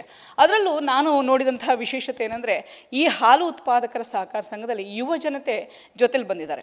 ಈ ಕಡೆ ಶ್ರೀನಿವಾಸ್ ಇದ್ದಾರೆ, ಅವರು ರಂಜಿತ್, ಅವರು ಚಂದನ್, ರಂಜಿತ್, ಹೀಗೆ ಎಲ್ಲ ಯುವ ಜನತೆ ಇದರಲ್ಲಿ ಭಾಗವಹಿಸಿದ್ದಾರೆ ಅನ್ನೋದು ಒಂದು ದೊಡ್ಡ ವಿಷಯ. ಇವತ್ತು ನಾವು ನೋಡ್ತಾ ಇದ್ವಿ, ಇವತ್ತೇನು ಟೆಕ್ನಾಲಜಿ ಬೆಳೆದಿದೆ, ನಮ್ಮ ಊರನ್ನು ಬಿಟ್ಟು ಹೊರಗೋಗೋರೇ ಹೆಚ್ಚು. ಫಾರಿನ್ ರಿಟರ್ನ್ಸು, ನನಗೆ ಕೋಟಿ ಸಂಬಳ ಬರುತ್ತೆ ಅಥವಾ ಅಲ್ಲಿ ಅನುಕೂಲ ಸಿಗುತ್ತೆ ಅನ್ನೋ ರೀತಿಯಲ್ಲಿ ಹೊರಗೋಗೋರೇ ಹೆಚ್ಚು. ಇದರಲ್ಲಿ ಯುವಜನತೆ ಭಾಗವಹಿಸಿರೋದು ಈ ಹಾಲು ಉತ್ಪಾದಕರ ಸಂಘದ ಒಂದು ವಿಶೇಷತೆ. ಹಾಗೆ ಅಧ್ಯಕ್ಷರಾಗಿ ನಾವಿಲ್ಲಿ ನೋಡ್ತಾ ಇದ್ದೀವಿ, ನಮ್ಮ ಜೊತೆ ಅಧ್ಯಕ್ಷರಿದ್ದಾರೆ. ಅಧ್ಯಕ್ಷರು ಸಹ ಯುವ ಒಂದು ತರುಣ, ಅವರು ಸಹ ಭಾಗವಹಿಸಿ ಈ ಮಾರ್ಗದರ್ಶನ ತಗೊಂಡು, ಹಿರಿಯರ ಮಾರ್ಗದರ್ಶನ ತಗೊಂಡು ಈ ಸಹಕಾರ ಸಂಘವನ್ನು ಬೆಳೆಸ್ತಾರೆ. ಅಂದರೆ ಇವತ್ತಿನ ಹೊಸ ಯುವಜನತೆ ಏನಿದೆ ಅದನ್ನು ಸ್ವಲ್ಪ ಅಳವಡಿಸ್ಕೊಳ್ಬೇಕು ಅಂತ ನನ್ನ ಒಂದು ಉದ್ದೇಶ. ಹಾಗಿದ್ರೆ ಬನ್ನಿ, ಈ ಸಹಕಾರ ಸಂಘದ ಅಧ್ಯಕ್ಷರು ಏನು ಹೇಳ್ತಾರೆ, ಈ ಸಹಕಾರ ಸಂಘ ಹೇಗೆ ಬೆಳೀತಾ ಇದೆ, ಏನೆಲ್ಲ ಒಂದು ವ್ಯವಸ್ಥೆಗಳಿದೆ, ಅವ್ರ ಮಾತಲ್ಲೇ ತಿಳ್ಕೊಳ್ಳೋಣ. ನನ್ನ ಹೆಸರು ಸಂದೀಪ್ ಅಂತಂದು, ಈ ಸಂಘದ ಅಧ್ಯಕ್ಷನಾಗಿ ಈ ಸಂಘದ ಯಾವುದೇ ಕೆಲಸ ಏನೇ ಒಂದಿದ್ದರೂ ಮನೆಯಲ್ಲಿ ನಮ್ಮ ತಂದೆಯರಾಗಿರ್ಬೋದು, ನಮ್ಮ ತಮ್ಮ ಆಗಿರ್ಬೋದು, ಯಾವುದೇ ರೀತಿ ನೀನು ಹೋಗು ಮಾಡು, ಯಾವುದೇ ರೀತಿ ಏನೂ ಒಂದು ಕೆಟ್ಟ ಇದು ಬರೋಲ್ದಂಗೆ ಮಾಡ್ಕೊಂಡು ಹೋಗ್ಬೇಕು. ನಿನ್ನ ಜೊತೆಗಿರೋರೆಲ್ಲ ಯುವಕರು, ಹಿರಿಯರು ಇದ್ದಾರೆ, ಮಹಿಳೆಯರು ಇದ್ದಾರೆ, ಅವರಷ್ಟು ಅಣ್ಣ ತಮ್ಮದಿರಾಗಿ ಅಕ್ಕಂಗಿಯರಾಗಿ ಏನೇ ಒಂದು ಸಲಹೆ ಇದ್ದರೂ ಈ ಥರ ಅಲ್ಲ, ಈ ಥರ ಅದು ಮಾಡ್ಕೊಂಡು ಹೋಗ್ಬೇಕು ಅಧ್ಯಕ್ಷರು ನೀವು ಅಂತ ನಮ್ಮ ಯುವಕರು 3 ಅದರ ಓದಂಥವ್ರು. ಅವರು ಲೆಕ್ಕ ಏನೇ ಒಂದಿದ್ದರೂ ನೋಡ್ಕೊಂತ, ಅದೇ ರೀತಿ ಹಿರಿಯರಿದ್ದಾರೆ. ಆಮೇಲೆ ಮಾಜಿ ಅಧ್ಯಕ್ಷರಾದಂಥ ಬಸವಣ್ಣಪ್ಪನವರು, ಆಮೇಲೆ ಮುತ್ತುಂಜಯಪ್ಪನೋ ಅಂತಂದಿದ್ದಾರೆ. ಏನೇ ಮಾಹಿತಿ ಬೇಕು ಅಂದರೆ ಅವ್ರಿಗೆ ತಿಳ್ಕೊತೀವಿ, ಈ ಥರ ಐತಿ. ಯಾಕಂದ್ರೆ ಕೆಲವು 3 ಬಾರಿ ಅಧ್ಯಕ್ಷರಾಗಿದ್ದಾರೆ ಬಸವಣ್ಣಪ್ಪನವರು, ಮುತ್ತುಂಜಯಪ್ಪನವ್ರು ಆಗಿದ್ದಾರೆ. ಏನೇ ಮಾಹಿತಿ ಬೇಕು ಅಂದರೆ ಅವ್ರ ಹತ್ರ ನಾವು ತಿಳ್ಕೊಂಡು ಸಲಹೆ ತಿಳ್ಕೊಂಡು ಮಾಡ್ತೀವಿ. ಅದೇ ರೀತಿ ನಮ್ಮೂರಿನ ಯಾವುದೇ ದೇವಸ್ಥಾನ ಆಗಿರ್ಬೋದು, ಸ್ಕೂಲ್ ಗುಡಿ ಆಗಿರ್ಬೋದು, ಇದು ಏನೇ ಒಂದು ಇದು ಇದ್ದರೂ ಒಂದು ಲೆಟ್ರ್ ಮುಖಾಂತರ ಇದು ಮಾಡಿದಾಗ ಸುಮಾರು ಸ್ಕೂಲ್ ಗುಡಿಗೆ 25,000 ಚೇರ್ ಕೊಡಿಸಿದ್ದೀವಿ. ಆಮೇಲೆ ತೇರು ಅಂತ ಮಾಡಿ ನಮ್ಮ ಊರಿನ ಮುಖಂಡರು ಸೇರಿ ನೀವು ಸಂಘದಿಂದ ಏನಾರು ಕೊಡಬೇಕು ಅಂದಾಗ 30,000 ಸಂಘಕ್ಕೆ ಕೊಟ್ಟಿದ್ದೀವಿ ತೇರು ಮನೆ ಕಟ್ಟೋಕ್ಕೆ. ಯಾವುದೇ ರೀತಿ ದೇವಸ್ಥಾನ ಏನೇ ಒಂದು ಸಹಾಯ ಬೇಕು ಅಂದಾಗ ನಮ್ಮ ಸಂಘದಿಂದ ಮಾಡಿಕೊಟ್ಟೇವೆ. ಅದೇ ರೀತಿ ನಮ್ಮ ಡೈರೆಕ್ಟ್ರುಗಳಾಗಿರ್ಬೋದು, ಮಹಿಳಾ ಡೈರೆಕ್ಟ್ರ್ ಆಗಿರ್ಬೋದು, ಹಿರಿಯ ಮಾಜಿ ಅಧ್ಯಕ್ಷರುಗಳಾಗಿರ್ಬೋದು, ಡೈರೆಕ್ಟ್ರು ಉತ್ಪಾದಕರು ಯಾವುದೇ ರೀತಿ ನೀವು ಮಾಡಿದ್ದು ಸರಿ ಐತಿ ಅಂತಾರೆ ಬಿಟ್ಕೊಂಡ್ರೆ ನೀವು ಮಾಡಿದ್ದು ಯಾವುದೂ ತಪ್ಪಲ್ಲ ಅಂತಾರೆ, ತಪ್ಪಿಲ್ಲ ಅಂತಂದು ಹೇಳ್ತಾರೆ. ಮತ್ತು ಅದೇ ರೀತಿ ಚಂದನ್, ಉಮೇಶ್ ಆಗಿರ್ಬೋದು, ರಂಜಿತ್ ಆಗಿರ್ಬೋದು, ಅವರು ಓದಿರೋ ಇದಕ್ಕೆ ಏನಾದರೂ ಮಾಡ್ಬೋದಿತ್ತು ಅವ್ರು ಇವತ್ತು. ಅಂಥದ್ರಾಗೆ ಚಂದನ್ ಆಗಿರ್ಬೋದು, ಚಂದನ ಇವತ್ತು ರೈತ ಅಂದರೆ ಯಾರೂ ನಂಬಲ್ಲ. ಆ ಥರ ಇದ್ದ ಮನುಷ್ಯ ಅವನು. 1 ನಿಮಿಷ ಕೂರಲ್ಲ ಅವನು. ಚಂದನ್ ಅಂದರೆ 1 ನಿಮಿಷ ಮೀಟಿಂಗ್ ಇದ್ದು ದಿನಕ್ಕೆ 5 ಸರಿ ಫೋನ್ ಮಾಡೋಕೆ ನಾವು, ಬರ್ರಿ ಡೈರೆಕ್ಟ್ರೆ, ಬರ್ರಿ ಡೈರೆಕ್ಟ್ರೆ. ಉಮೇಶ್ ಅವರು ದಿವಸಕ್ಕೆ 200 ಲೀಟ್ರ್ ಹಾಲು ಹಾಕ್ತಾರೆ, ಒಬ್ಬ ಡೈರೆಕ್ಟ್ರ್ ಅವರು. ಅದೇ ರೀತಿ ರಂಜಿತ್ ಅವರು, ಅದು ಚೆನ್ನಾಗಿ ಓದ್ಕೊಂಡಾರೆ, ಜಮೀನು ಸಿಕ್ಕಾಬಟ್ಟೆ ಇದ್ದರು. ಈ ಹೈನುಗಾರಿಕೆ ಒಳಗೆ ಅವರೆಲ್ಲರೂ ಹೇಳ್ದಂಗೆ ಏನು ಉಳಿತಾ ಇಲ್ಲ ಮೇಡಮ್. ಇದು ಸುಮಾರು 1 ಚೀಲ ಫುಡ್ಡಿಗೆ 2,265 ರೂಪಾಯಿ 1 ಚೀಲ ಫುಡ್ಡಿಗೆ. 30 ರೂಪಾಯಿ ಮಿನಿಮಮ್ ಹಾಲಿನ ರೇಟ್ ಬೀಳುತ್ತೆ. ಒಂದು ನೀರಿನ ಬಾಟ್ಲಿಗೆ 20 ರೂಪಾಯಿ ರೇಟ್ ಇದೆ ಮೇಡಮ್. ಹಾಗಾಗಿ ಸರ್ಕಾರಕ್ಕೆ ನಾವು ಮನವಿ ಮಾಡ್ಕೊಳ್ಳೋದು ಅದೇ. ಅದೇ ರೀತಿ ನಮ್ಮ ಸಂಘದ ಉತ್ಪಾದಕರಿಗೆ ಗೌರ್ಮೆಂಟು ಹಾಲು ರೇಟು ಕಮ್ಮಿ ಆಗೋದ್ರಿಂದ ನಮ್ಮ ಸಂಘದ ಲಾಭಾಂಶದಲ್ಲಿ ಹೋದ ವರ್ಷ 2 ರೂಪಾಯಿ 3 ತಿಂಗಳು ಹಾಕ್ಕೊಟ್ಟಿದ್ವಿ. ಅದೇ ರೀತಿ ಈ ವರ್ಷ 3 ತಿಂಗಳು 1 ರೂಪಾಯಿ ರೇಟ್ ಹಾಕ್ಕೊಟ್ಟಿದ್ದೀವಿ. ಉತ್ಪಾದಕರಿಗೆ ಯಾವುದೇ ರೀತಿ ತೊಂದರೆ ಆಗೋಲ್ದಂಗೆ ಈ ಬೋಟ್ ನಡ್ಸ್ಕೊಂತ ಹೊಂಟೈತಿ. ಅದೇ ರೀತಿ ಉತ್ಪಾದಕರಾದರೂ ಅದೇ ಥರ ಸಹಕಾರ ಕೊಡ್ತಾ ಇದ್ದಾರೆ. ಯುವಕರಪ್ಪ ಹೆಂಗೆ ಮಾಡ್ಕೊಂಡು ಹೋಗ್ತಾರಪ್ಪ ಅನ್ನೋದು ಸ್ಟಾರ್ಟಿಂಗ್ ಅವರಲ್ಲೂ ಇತ್ತು. ನಾವು ಹಿರಿಯರಾದಂಥ ಬಸವಣ್ಣಪ್ಪನವರಾಗಿರ್ಬೋದು, ಕೆಲವು ಮುಖಂಡರು ಎಲ್ಲರೂ ಇದ್ದಾರೆ. ಅವ್ರ ಸಲಹೆ ತಗೊಂಡು ಈ ಥರ ಮಾಡ್ಕೊಂಡು ಹೋದರೆ ಏನಾಗುತ್ತೆ ಎಂತು ಅಂತ ನಾವು ವಿಚಾರ ತಿಳ್ಕೊಂಡು, ಹಳೆ ಬೋರ್ಡ್ನಲ್ಲಿರೋದು ಬಸವರಾಜಪ್ಪ ಅಂತಂದಿದ್ದಾರೆ, ಅವ್ರು ಮಾಜಿ ಡೈರೆಕ್ಟ್ರು, ಈಗ ಹಾಲಿ ಡೈರೆಕ್ಟ್ರ್ ಅದಾರೆ. ಉಪಾಧ್ಯಕ್ಷರಾದಂಥ ಅಣ್ಣಪ್ಪ ನಾಯಕರು, ಯಜಮಾನರು, ಇವ್ರು ಮಾಹಿತಿ ತಿಳ್ಕೊಂಡು ಏನೇ ಒಂದಿದ್ದರೂ ಬೋರ್ಡು ಒಗ್ಗಟ್ಟಲ್ಲಿ, ಅಣ್ಣ ನೀನು ಚೆನ್ನಾಗಿ ಮಾಡ್ಕೊಂಡು ಹೋಗೋಣ, ನೀನು ಚೆನ್ನಾಗಿ ಮಾಡ್ಕೊಂಡು ಹೋಗೋಣ. ಇದೈತೆ ನಮ್ಮಲ್ಲಿ ಏನಾಗೈತೆ ಅಂದರೆ, ನನಗೆ ಮನೆಯಲ್ಲಿ ಕೆಲಸ ಕಮ್ಮಿ. ನಾನು ಹಿಂದಿರೋ ಲೆಕ್ಕಾಚಾರಕ್ಕೂ ಈಗಿರೋ ಲೆಕ್ಕಾಚಾರಕ್ಕೂ ನೋಡ್ಕೊಂಡ್ರೆ ನಮ್ಮ ಮನೆಯಲ್ಲಿ ಕೆಲಸಕ್ಕಿಂತ ಹೊರಗಡೆ ತಿರುಗಾಡೋದೇ ಭಾಳ ಆಗೈತಿ. ಬಟ್ ನಮ್ಮ ಮನೇಲಿ ಏನೂ ಅನ್ನಲ್ಲ, ಬಿಡು ಏನೋ ಮಾಡ್ಕೊಂಡ್ಟಾನೆ, ಒಟ್ಟು ಕೆಟ್ಟ ಹೆಸರು ತರಬೇಡ, ಒಂದು ಒಳ್ಳೆ ರೀತಿಯಲ್ಲಿ ನಡ್ಸ್ಕೊಂತ ಹೋಗು ಅಂತಂದು ಹೇಳ್ತಾರೆ. ನಮ್ಮ ಅದೇ ರೀತಿ ಡೈರೆಕ್ಟರ್ ಆದಂಥ ಯುವಕರು ಸರ್ಕಾರದ ಗಮನಕ್ಕೆ ಹೋಗ್ಬೇಕು ಅಧ್ಯಕ್ಷರೇ, ಇದನ್ನು ನೀವು ಮನವಿ ತಗೊಂಡು ಹೋಗ್ಬೇಕು ಅಂದಾಗ ನಾನು ಅದೇ ರೀತಿ ಒಕ್ಕೂಟದ ನಿರ್ದೇಶಕರಿಗೆ ಫೋನ್ ಕಾಲ್ ಮಾಡಿ, ಸರ್ ಈ ಥರ ಆಗೈತಿ, ನಮಗೆ 5 ರೂಪಾಯಿ ಪ್ರೋತ್ಸಾಹಧನ ಹಣ ಬರ್ತಾಯಿಲ್ಲ, ತಿಂಗಳಿಗೆ 6 ತಿಂಗಳಿಗೆ ಈ ಥರ ಬರ್ತಾಯಿದೆ ಸರ್, ರೈತರಿಗೆ ಭಾಳ ಸಮಸ್ಯೆ ಆಗ್ತೈತಿ ಅಂದಾಗ, ಇಲ್ಲ ನಾವು ವಿಚಾರಿಸ್ತೀವಿ ಅಂತಂದು ಹೇಳಿದಾಗ, ಅದೇ ರೀತಿ ನಮ್ಮ ಹಿರಿಯರು, ಇಲ್ಲ ನೀವು ಶಾಸಕರಿಗೆ ಒಂದು ಸತಿ ಕಾಣ್ರಿ, ನಿಮ್ಮ ತಾಲೂಕು MLA ಕಾಣ್ರಿ ಅಂತ ಹೇಳಿದಾಗ, ಇಲ್ಲ ಸರ್ ಕಾಣ್ತೀವಿ ಅಂತಂದು ಹೇಳಿ ಅವರಿಗೆ ಹೇಳಿದ್ದೀವಿ. ಸದ್ಯದರಲ್ಲೇ ನಾವು MLAಗಾಗಿ MP ಗಾಗಲಿ ಇದನ್ನು ಮನವಿ ಮುಟ್ಟಿಸ್ತೀವಿ ಅಂತಂದು ಹೇಳಿ ಕೇಳ್ಕೊತೀನಿ ಮೇಡಮ್. ಉಪಾಧ್ಯಕ್ಷರಾದ ನಾನು ಅಣ್ಣಪ್ಪ ನಾಯ್ಕರವರು, ವೇದಿಕೆ ಮೇಲಿರುವ ಅಧ್ಯಕ್ಷರು ಸಂದೀಪ್ ಮತ್ತು ಮಾಜಿ ಉಪಾಧ್ಯಕ್ಷರಾದ ಬಸವಣ್ಣಪ್ಪರು ಹಾಗೂ ನನ್ನ ಸಹಕಾರಿ ನಿರ್ದೇಶಕರೆಲ್ಲರಿಗೂ ಅವರಿಗೆ ಸ್ವಾಗತ ಬಯಸುತ್ತಾ, ಈ ಹಾಲು ಉತ್ಪಾದನೆಯಲ್ಲಿ ಮೇಂಟೆನೆನ್ಸ್ ಮಾಡ್ಕೊಂಡು ಹೋಗೋದು ಭಾಳ ಕಷ್ಟ ಇದೆ. ಫುಡ್ಡಿನ ರೇಟಿಗೂ ಇತರೆ ಮೆಡಿಸಿನ್ ರೇಟಿಗೂ ಮೇಂಟೆನೆನ್ಸ್ ಮಾಡ್ಕೊಂಡು ಹೋಗೋದು ಭಾಳ ಕಷ್ಟ ಇದೆ. ಹಾಗಾಗಿ ಸರ್ಕಾರದ ಗಮನಕ್ಕೆ ತರುವುದೇನೆಂದರೆ, ಪ್ರತಿ ತಿಂಗಳು ಬೋನಸ್ ಬರುವಂಥದ್ದು ಪ್ರತಿ ತಿಂಗಳು ಕಂಟಿನ್ಯೂಸ್ ಹಾಕಿದರೆ ನಮ್ಮ ಎಲ್ಲ ಉತ್ಪಾದಕರಿಗೂ ಅನುಕೂಲ ಆಗ್ತದೆ. ಹಾಗಾಗಿ ದಯಮಾಡಿ ಈ ಸಮಸ್ಯೆಯನ್ನು ತಿಂಗಳಿಗೆ ಹಾಕುವಂಥ ವ್ಯವಸ್ಥೆ ಮಾಡಬೇಕಾಗಿ ತಮ್ಮಲ್ಲಿ ಕೇಳ್ಕೊಳ್ತಾ ಇದ್ದೆ.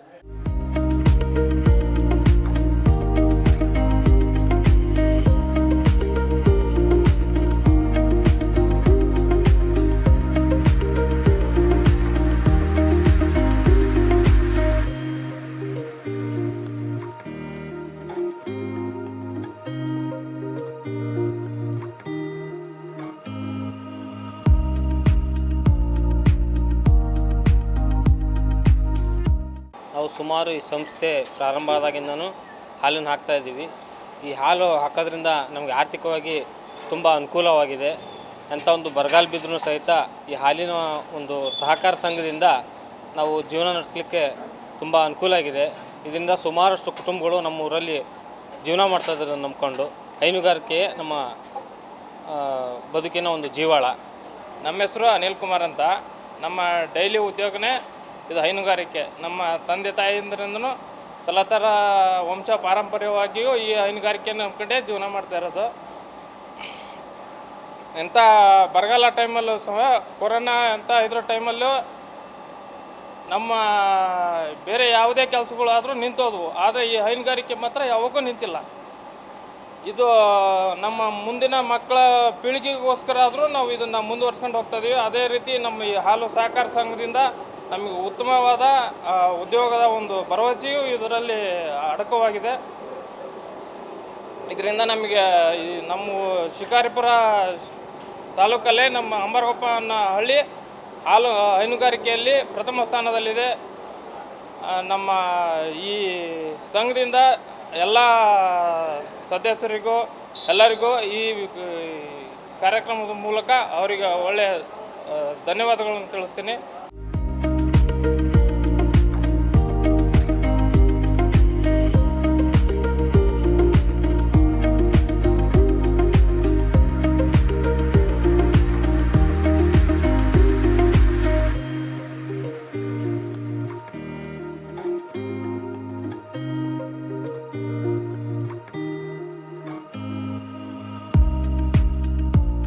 ನನ್ನ ಹೆಸರು ಉಮೇಶ್ ಅಂತೇಳಿ. ನಾನು ಅಂಬರಗೊಪ್ಪ ಹಾಲು ಉತ್ಪಾದಕರ ಸಹಕಾರ ಸಂಘದ ನಿರ್ದೇಶಕನಾಗಿ ಕೆಲಸ ಮಾಡ್ತಾಯಿದ್ದೇನೆ. ಹಾಗೂ ಅದ್ರ ಜೊತೆಗೆ ನಾನು ಇವತ್ತು ನಮ್ಮದೇ ಆದಂಥ ಒಂದು ಫಾರಮನ್ನು ಮಾಡಿಬಿಟ್ಟು ಈ ಫಾರಮಲ್ಲಿ ಒಂದು 40 ಹಸುಗಳನ್ನು ಕೂಡ ಸಾಕಿದ್ದೀನಿ. ನಾನು ಒಂದು ದಿನಕ್ಕೆ ಡೈಲಿ ಬೆಳಗ್ಗೆ 100, ಸಂಜೆ 100, ಒಂದು 200 ಲೀಟ್ರ್ ಕೂಡ ಹಾಲನ್ನು ಕೂಡ ನಾನು ಹಾಕ್ತಾಯಿದ್ದೀನಿ. ಹಾಗೆ ಅದೇ ರೀತಿಯಾಗಿ ಉತ್ತಮವಾಗಿ ಹಸುಗಳನ್ನು ಕೂಡ ನಾನು ಸಾಕಿದ್ದೀನಿ. ಹಸುಗಳಿಗೆ ಯಾವುದೇ ರೀತಿ ಸಣ್ಣ ಪುಟ್ಟ ತೊಂದರೆಗಳನ್ನು ಕೂಡ ಬಂದರೆ ಅವಕ್ಕೆ ಟ್ರೀಟ್ಮೆಂಟ್ ಕೂಡ ನಾನೇ ಮಾಡ್ತಾಯಿದ್ದೀನಿ. ಸಣ್ಣ ಪುಟ್ಟ ಜ್ವರ ಆಗಿರ್ಬೋದು, ಕೆಚ್ಚಲುಬಾವು ಆಗಿರ್ಬೋದು, ಯಾವುದೇ ರೀತಿ ಕಾಲು ನೋವು, ಈ ಥರ ಸಮಸ್ಯೆಗಳು ಏನೇ ಬಂದರೂ ಕೂಡ ಅವಕ್ಕೆ ಟ್ರೀಟ್ಮೆಂಟ್ ಕೂಡ ನಾನೇ ಓನಾಗಿ ಮೆಡಿಸಿನ್ ತಂದುಬಿಟ್ಟು ನಾನೇ ಕೂಡ ಮಾಡ್ತೀನಿ. ಅದ್ರ ಜೊತೆಗೆ ಇಲ್ಲಿ ನಮ್ಮ ಊರಲ್ಲಿರೋ ಕೆಲವೊಂದು ದೊಡ್ಡ ಮಟ್ಟದ ಸಮಸ್ಯೆಗಳು ಏನಾದ್ರು ಬಂದಲ್ಲಿ ಕೂಡ ನಮ್ಮ ಊರಲ್ಲಿರ್ತಕ್ಕಂಥ ಡಾಕ್ಟ್ರುಗಳನ್ನು ಸಲಹೆ ತೊಗೊಂಡ್ಬಿಟ್ಟು ಅವರು ಕೂಡ ಇದಕ್ಕೆ ಟ್ರೀಟ್ಮೆಂಟ್ ಕೂಡ ಅವ್ರ ಕಡೆಯಿಂದ ಮಾಡಿಸ್ಕೊತೀನಿ. ಹಾಗೆ ಇವಕ್ಕೆ ಹಸುಗಳು ಕೂಡ ಏನೇ ಸಮಸ್ಯೆ ಸಣ್ಣ ಪುಟ್ಟ ಬಂದು ನಾವೇ ಮಾಡ್ತೀವಿ. ಅದ್ರ ಜೊತೆಗೆ ಉತ್ತಮವಾದ ರೀತಿಯಲ್ಲಿ ಅವಕ್ಕೆ ಏನು ಬೇಕೋ ಅವಕ್ಕೆ ಸರಿಯಾದ ರೀತಿಯಲ್ಲಿ ಹುಲ್ಲು ಮೇವು ಕೂಡ ನಾವೇ ನಮ್ಮ ತೋಟಗಳಲ್ಲಿ ಅಥವಾ ಬೇರೆ ಗದ್ದೆಗಳಲ್ಲಿ ಬೆಳೆಸಿಬಿಟ್ಟು ಅವಕ್ಕೆ ಕೂಡ ನಾವೇ ಸಪ್ಲೈ ಮಾಡಿ ನಾವೇ ಅದಕ್ಕೆ ಹಾಕ್ತೀವಿ. ನಾವು ಯಥೇಚ್ಛವಾಗಿ ಕೆಮಿಕಲ್ಗಳನ್ನು ಏನು ಬಳಸೋದಿಲ್ಲ. ಅದು ಯಾಕಂದರೆ ಅವು ಯಾವ ರೀತಿ ನಾವು ಅದನ್ನು ಹಸುಗಳನ್ನು ಸಾಕೋದು ಏನಂತಂದರೆ ಯಾವ ರೀತಿಯಾಗಿ ಫಸ್ಟು ಕೊಟ್ಟಿಗೆಯನ್ನು ಯಾವ ರೀತಿ ಕ್ಲೀನಾಗಿ ಇಟ್ಕೊಂತೀವೋ ಅಷ್ಟು ಸ್ವಚ್ಛವಾಗಿ ಇದ್ದರೆ ಮಾತ್ರ ಹಸುಗಳಿಗೆ ರೋಗಗಳು ತುಂಬ ಕಡಿಮೆ ಇರುತ್ತೆ. ಮೇನಾಗಿ ಹೈನುಗಾರಿಕೆಯಲ್ಲಿ ಹಸುಗಳನ್ನು ನೀಟಾಗಿ ನೋಡ್ಕೊಳ್ಳೋದು ಅಂತಂದರೆ ಫಸ್ಟು ಕೊಟ್ಟಿಗೆಯನ್ನು ಡೈಲಿ ಪ್ರತಿನಿತ್ಯ ಕೊಟ್ಟಿಗೆಯನ್ನು ಕ್ಲೀನ್ ಮಾಡೋದ್ರಿಂದ ರೋಗಗಳು ಅಥವಾ ಏನೇ ಅದಕ್ಕೆ ಸಮಸ್ಯೆಗಳು 100% ರೋಗಗಳು ಕಡಿಮೆ ಇರುತ್ತೆ. ನಾವು ಅದನ್ನು ಕ್ಲೀನಾಗಿ ನೋಡ್ಕೊಳ್ಳದೇ ಇದ್ದರೆ ರೋಗಗಳು ತುಂಬ ಜಾಸ್ತಿ ಆಗ್ತವೆ. ಅದು ಮೇಯ್ನಾಗಿ ಕೆಚ್ಚಲು ಬಾವು ಮತ್ತು ಜ್ವರ ಆಗಿರ್ಬೋದು, ಅಥವಾ ಬೇರೆ ಬೇರೆ ಉಣ್ಣೆ ಜ್ವರಗಳು, ಈ ಥರ ಭಾಳಷ್ಟು ರೋಗಗಳಿದಾವೆ. ಅವೆಲ್ಲ ಅವಾಯ್ಡ್ ಆಗ್ಬೇಕಂತಂದರೆ ನಾವು ಕೊಟ್ಟಿಗೆಯನ್ನು ಪ್ರತಿನಿತ್ಯ ತೊಳೆಯೋದ್ರಿಂದ, ಹಸುಗಳನ್ನು ಡೈಲಿ ತೊಳೆಯೋದ್ರಿಂದ ಇವೆಲ್ಲ ರೋಗಗಳು ತುಂಬ ಕಡಿಮೆ ಆಗ್ತವೆ. ಅದೇ ರೀತಿಯಾಗಿ ನಾವು ಹಸುಗಳಿಂದ ಸಾಕಷ್ಟು ಗೊಬ್ಬರ, ನಾವು ಪ್ರತಿ ಒಂದು ತಿಂಗಳಿಗೆ ಮಿನಿಮಮ್ ಒಂದು 5-6 ಟ್ಯಾಕ್ಟ್ರಿ ಅಷ್ಟು ಗೊಬ್ಬರ ಸಿಗುತ್ತೆ ನಮಗೆ. ಅದನ್ನು ನಾವು ನಮ್ಮ ತೋಟಗಳಿಗೂ ಕೂಡ ಬಳಸ್ತೀವಿ. ಅದೇ ರೀತಿಯಾಗಿ ನಮ್ಮ ಹಳ್ಳಿಗಳಲ್ಲಿ ಅಥವಾ ಬೇರೆ ಹಳ್ಳಿಗಳಲ್ಲಿ ಗೊಬ್ಬರವನ್ನು ಮಾರಲಿಕ್ಕೆ ಕೂಡ ಬರ್ತಾರೆ, ಕೇಳಲಿಕ್ಕೆ ಬರ್ತಾರೆ. ಅವ್ರಿಗೂ ಕೂಡ ನಾವು ಗೊಬ್ಬರನ ಸೇಲ್ ಮಾಡ್ತೀವಿ. ವರ್ಷಕ್ಕೆ ಒಂದು ಮಿನಿಮಮ್ 2-3 ಲಕ್ಷ ರೂಪಾಯಿದಷ್ಟು ಗೊಬ್ಬರ ಕೂಡ ಸೇಲ್ ಮಾಡ್ತೀವಿ. ಅದರಿಂದ ಕೂಡ ನಮಗೆ ಆದಾಯ ಇದೆ ಗೊಬ್ಬರದಿಂದ. ಹಸುಗಳಿಗೆ ಬೇಕಾದಂಥ ಒಣಮೇವು ಕೂಡ ನಾವು ಇಲ್ಲಿ ಸ್ಟಾಕ್ ಮಾಡಿ ಇಟ್ಕೊಂಡಿದ್ದೀವಿ. ಇದು ನಾವು 6 ತಿಂಗಳಿಗೆ ಒಂದು ಸಾರಿ ಒಣಮೇವನ್ನು ಸ್ಟಾಕ್ ಮಾಡಿ ಇಟ್ಕೊತೀವಿ. ಹಸಿಮೇವನ್ನು ಕೂಡ ಒಂದು 7-8 ಎಕರೆದಷ್ಟು ಹಸಿಮೇವು ಕೂಡ ಹಾಕಿದ್ದೀವಿ. ಪ್ರತಿನಿತ್ಯ ಒಂದು ಟ್ರಿಲ್ಲರ್ ಆಗೋಷ್ಟು ಹಸಿಮೇವು ಕೂಡ ತಂದು ಹಾಕ್ತೀವಿ ಹಸುಗಳಿಗೆ.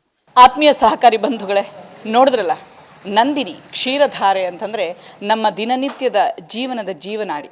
ಇಂತಹ ಒಂದು ಜೀವನಾಡಿ ಪ್ರತಿಯೊಬ್ಬರಿಗೂ ಹೇಗೆ ಉಪಯೋಗವಾಗಿದೆ, ಅದು ಅಂಬಾರಗೊಪ್ಪದಲ್ಲಿರುವಂತಹ ಅಂಬಾರಗೊಪ್ಪ ಹಾಲು ಉತ್ಪಾದಕರ ಸಹಕಾರ ಸಂಘದ ವಿಶೇಷತೆ. ನೋಡ್ತಾ ಇರಿ ಸಹಕಾರಿ ಟಿವಿ, ಮೊದಲು ಮಾನವನಾಗು. ನಮಸ್ಕಾರ.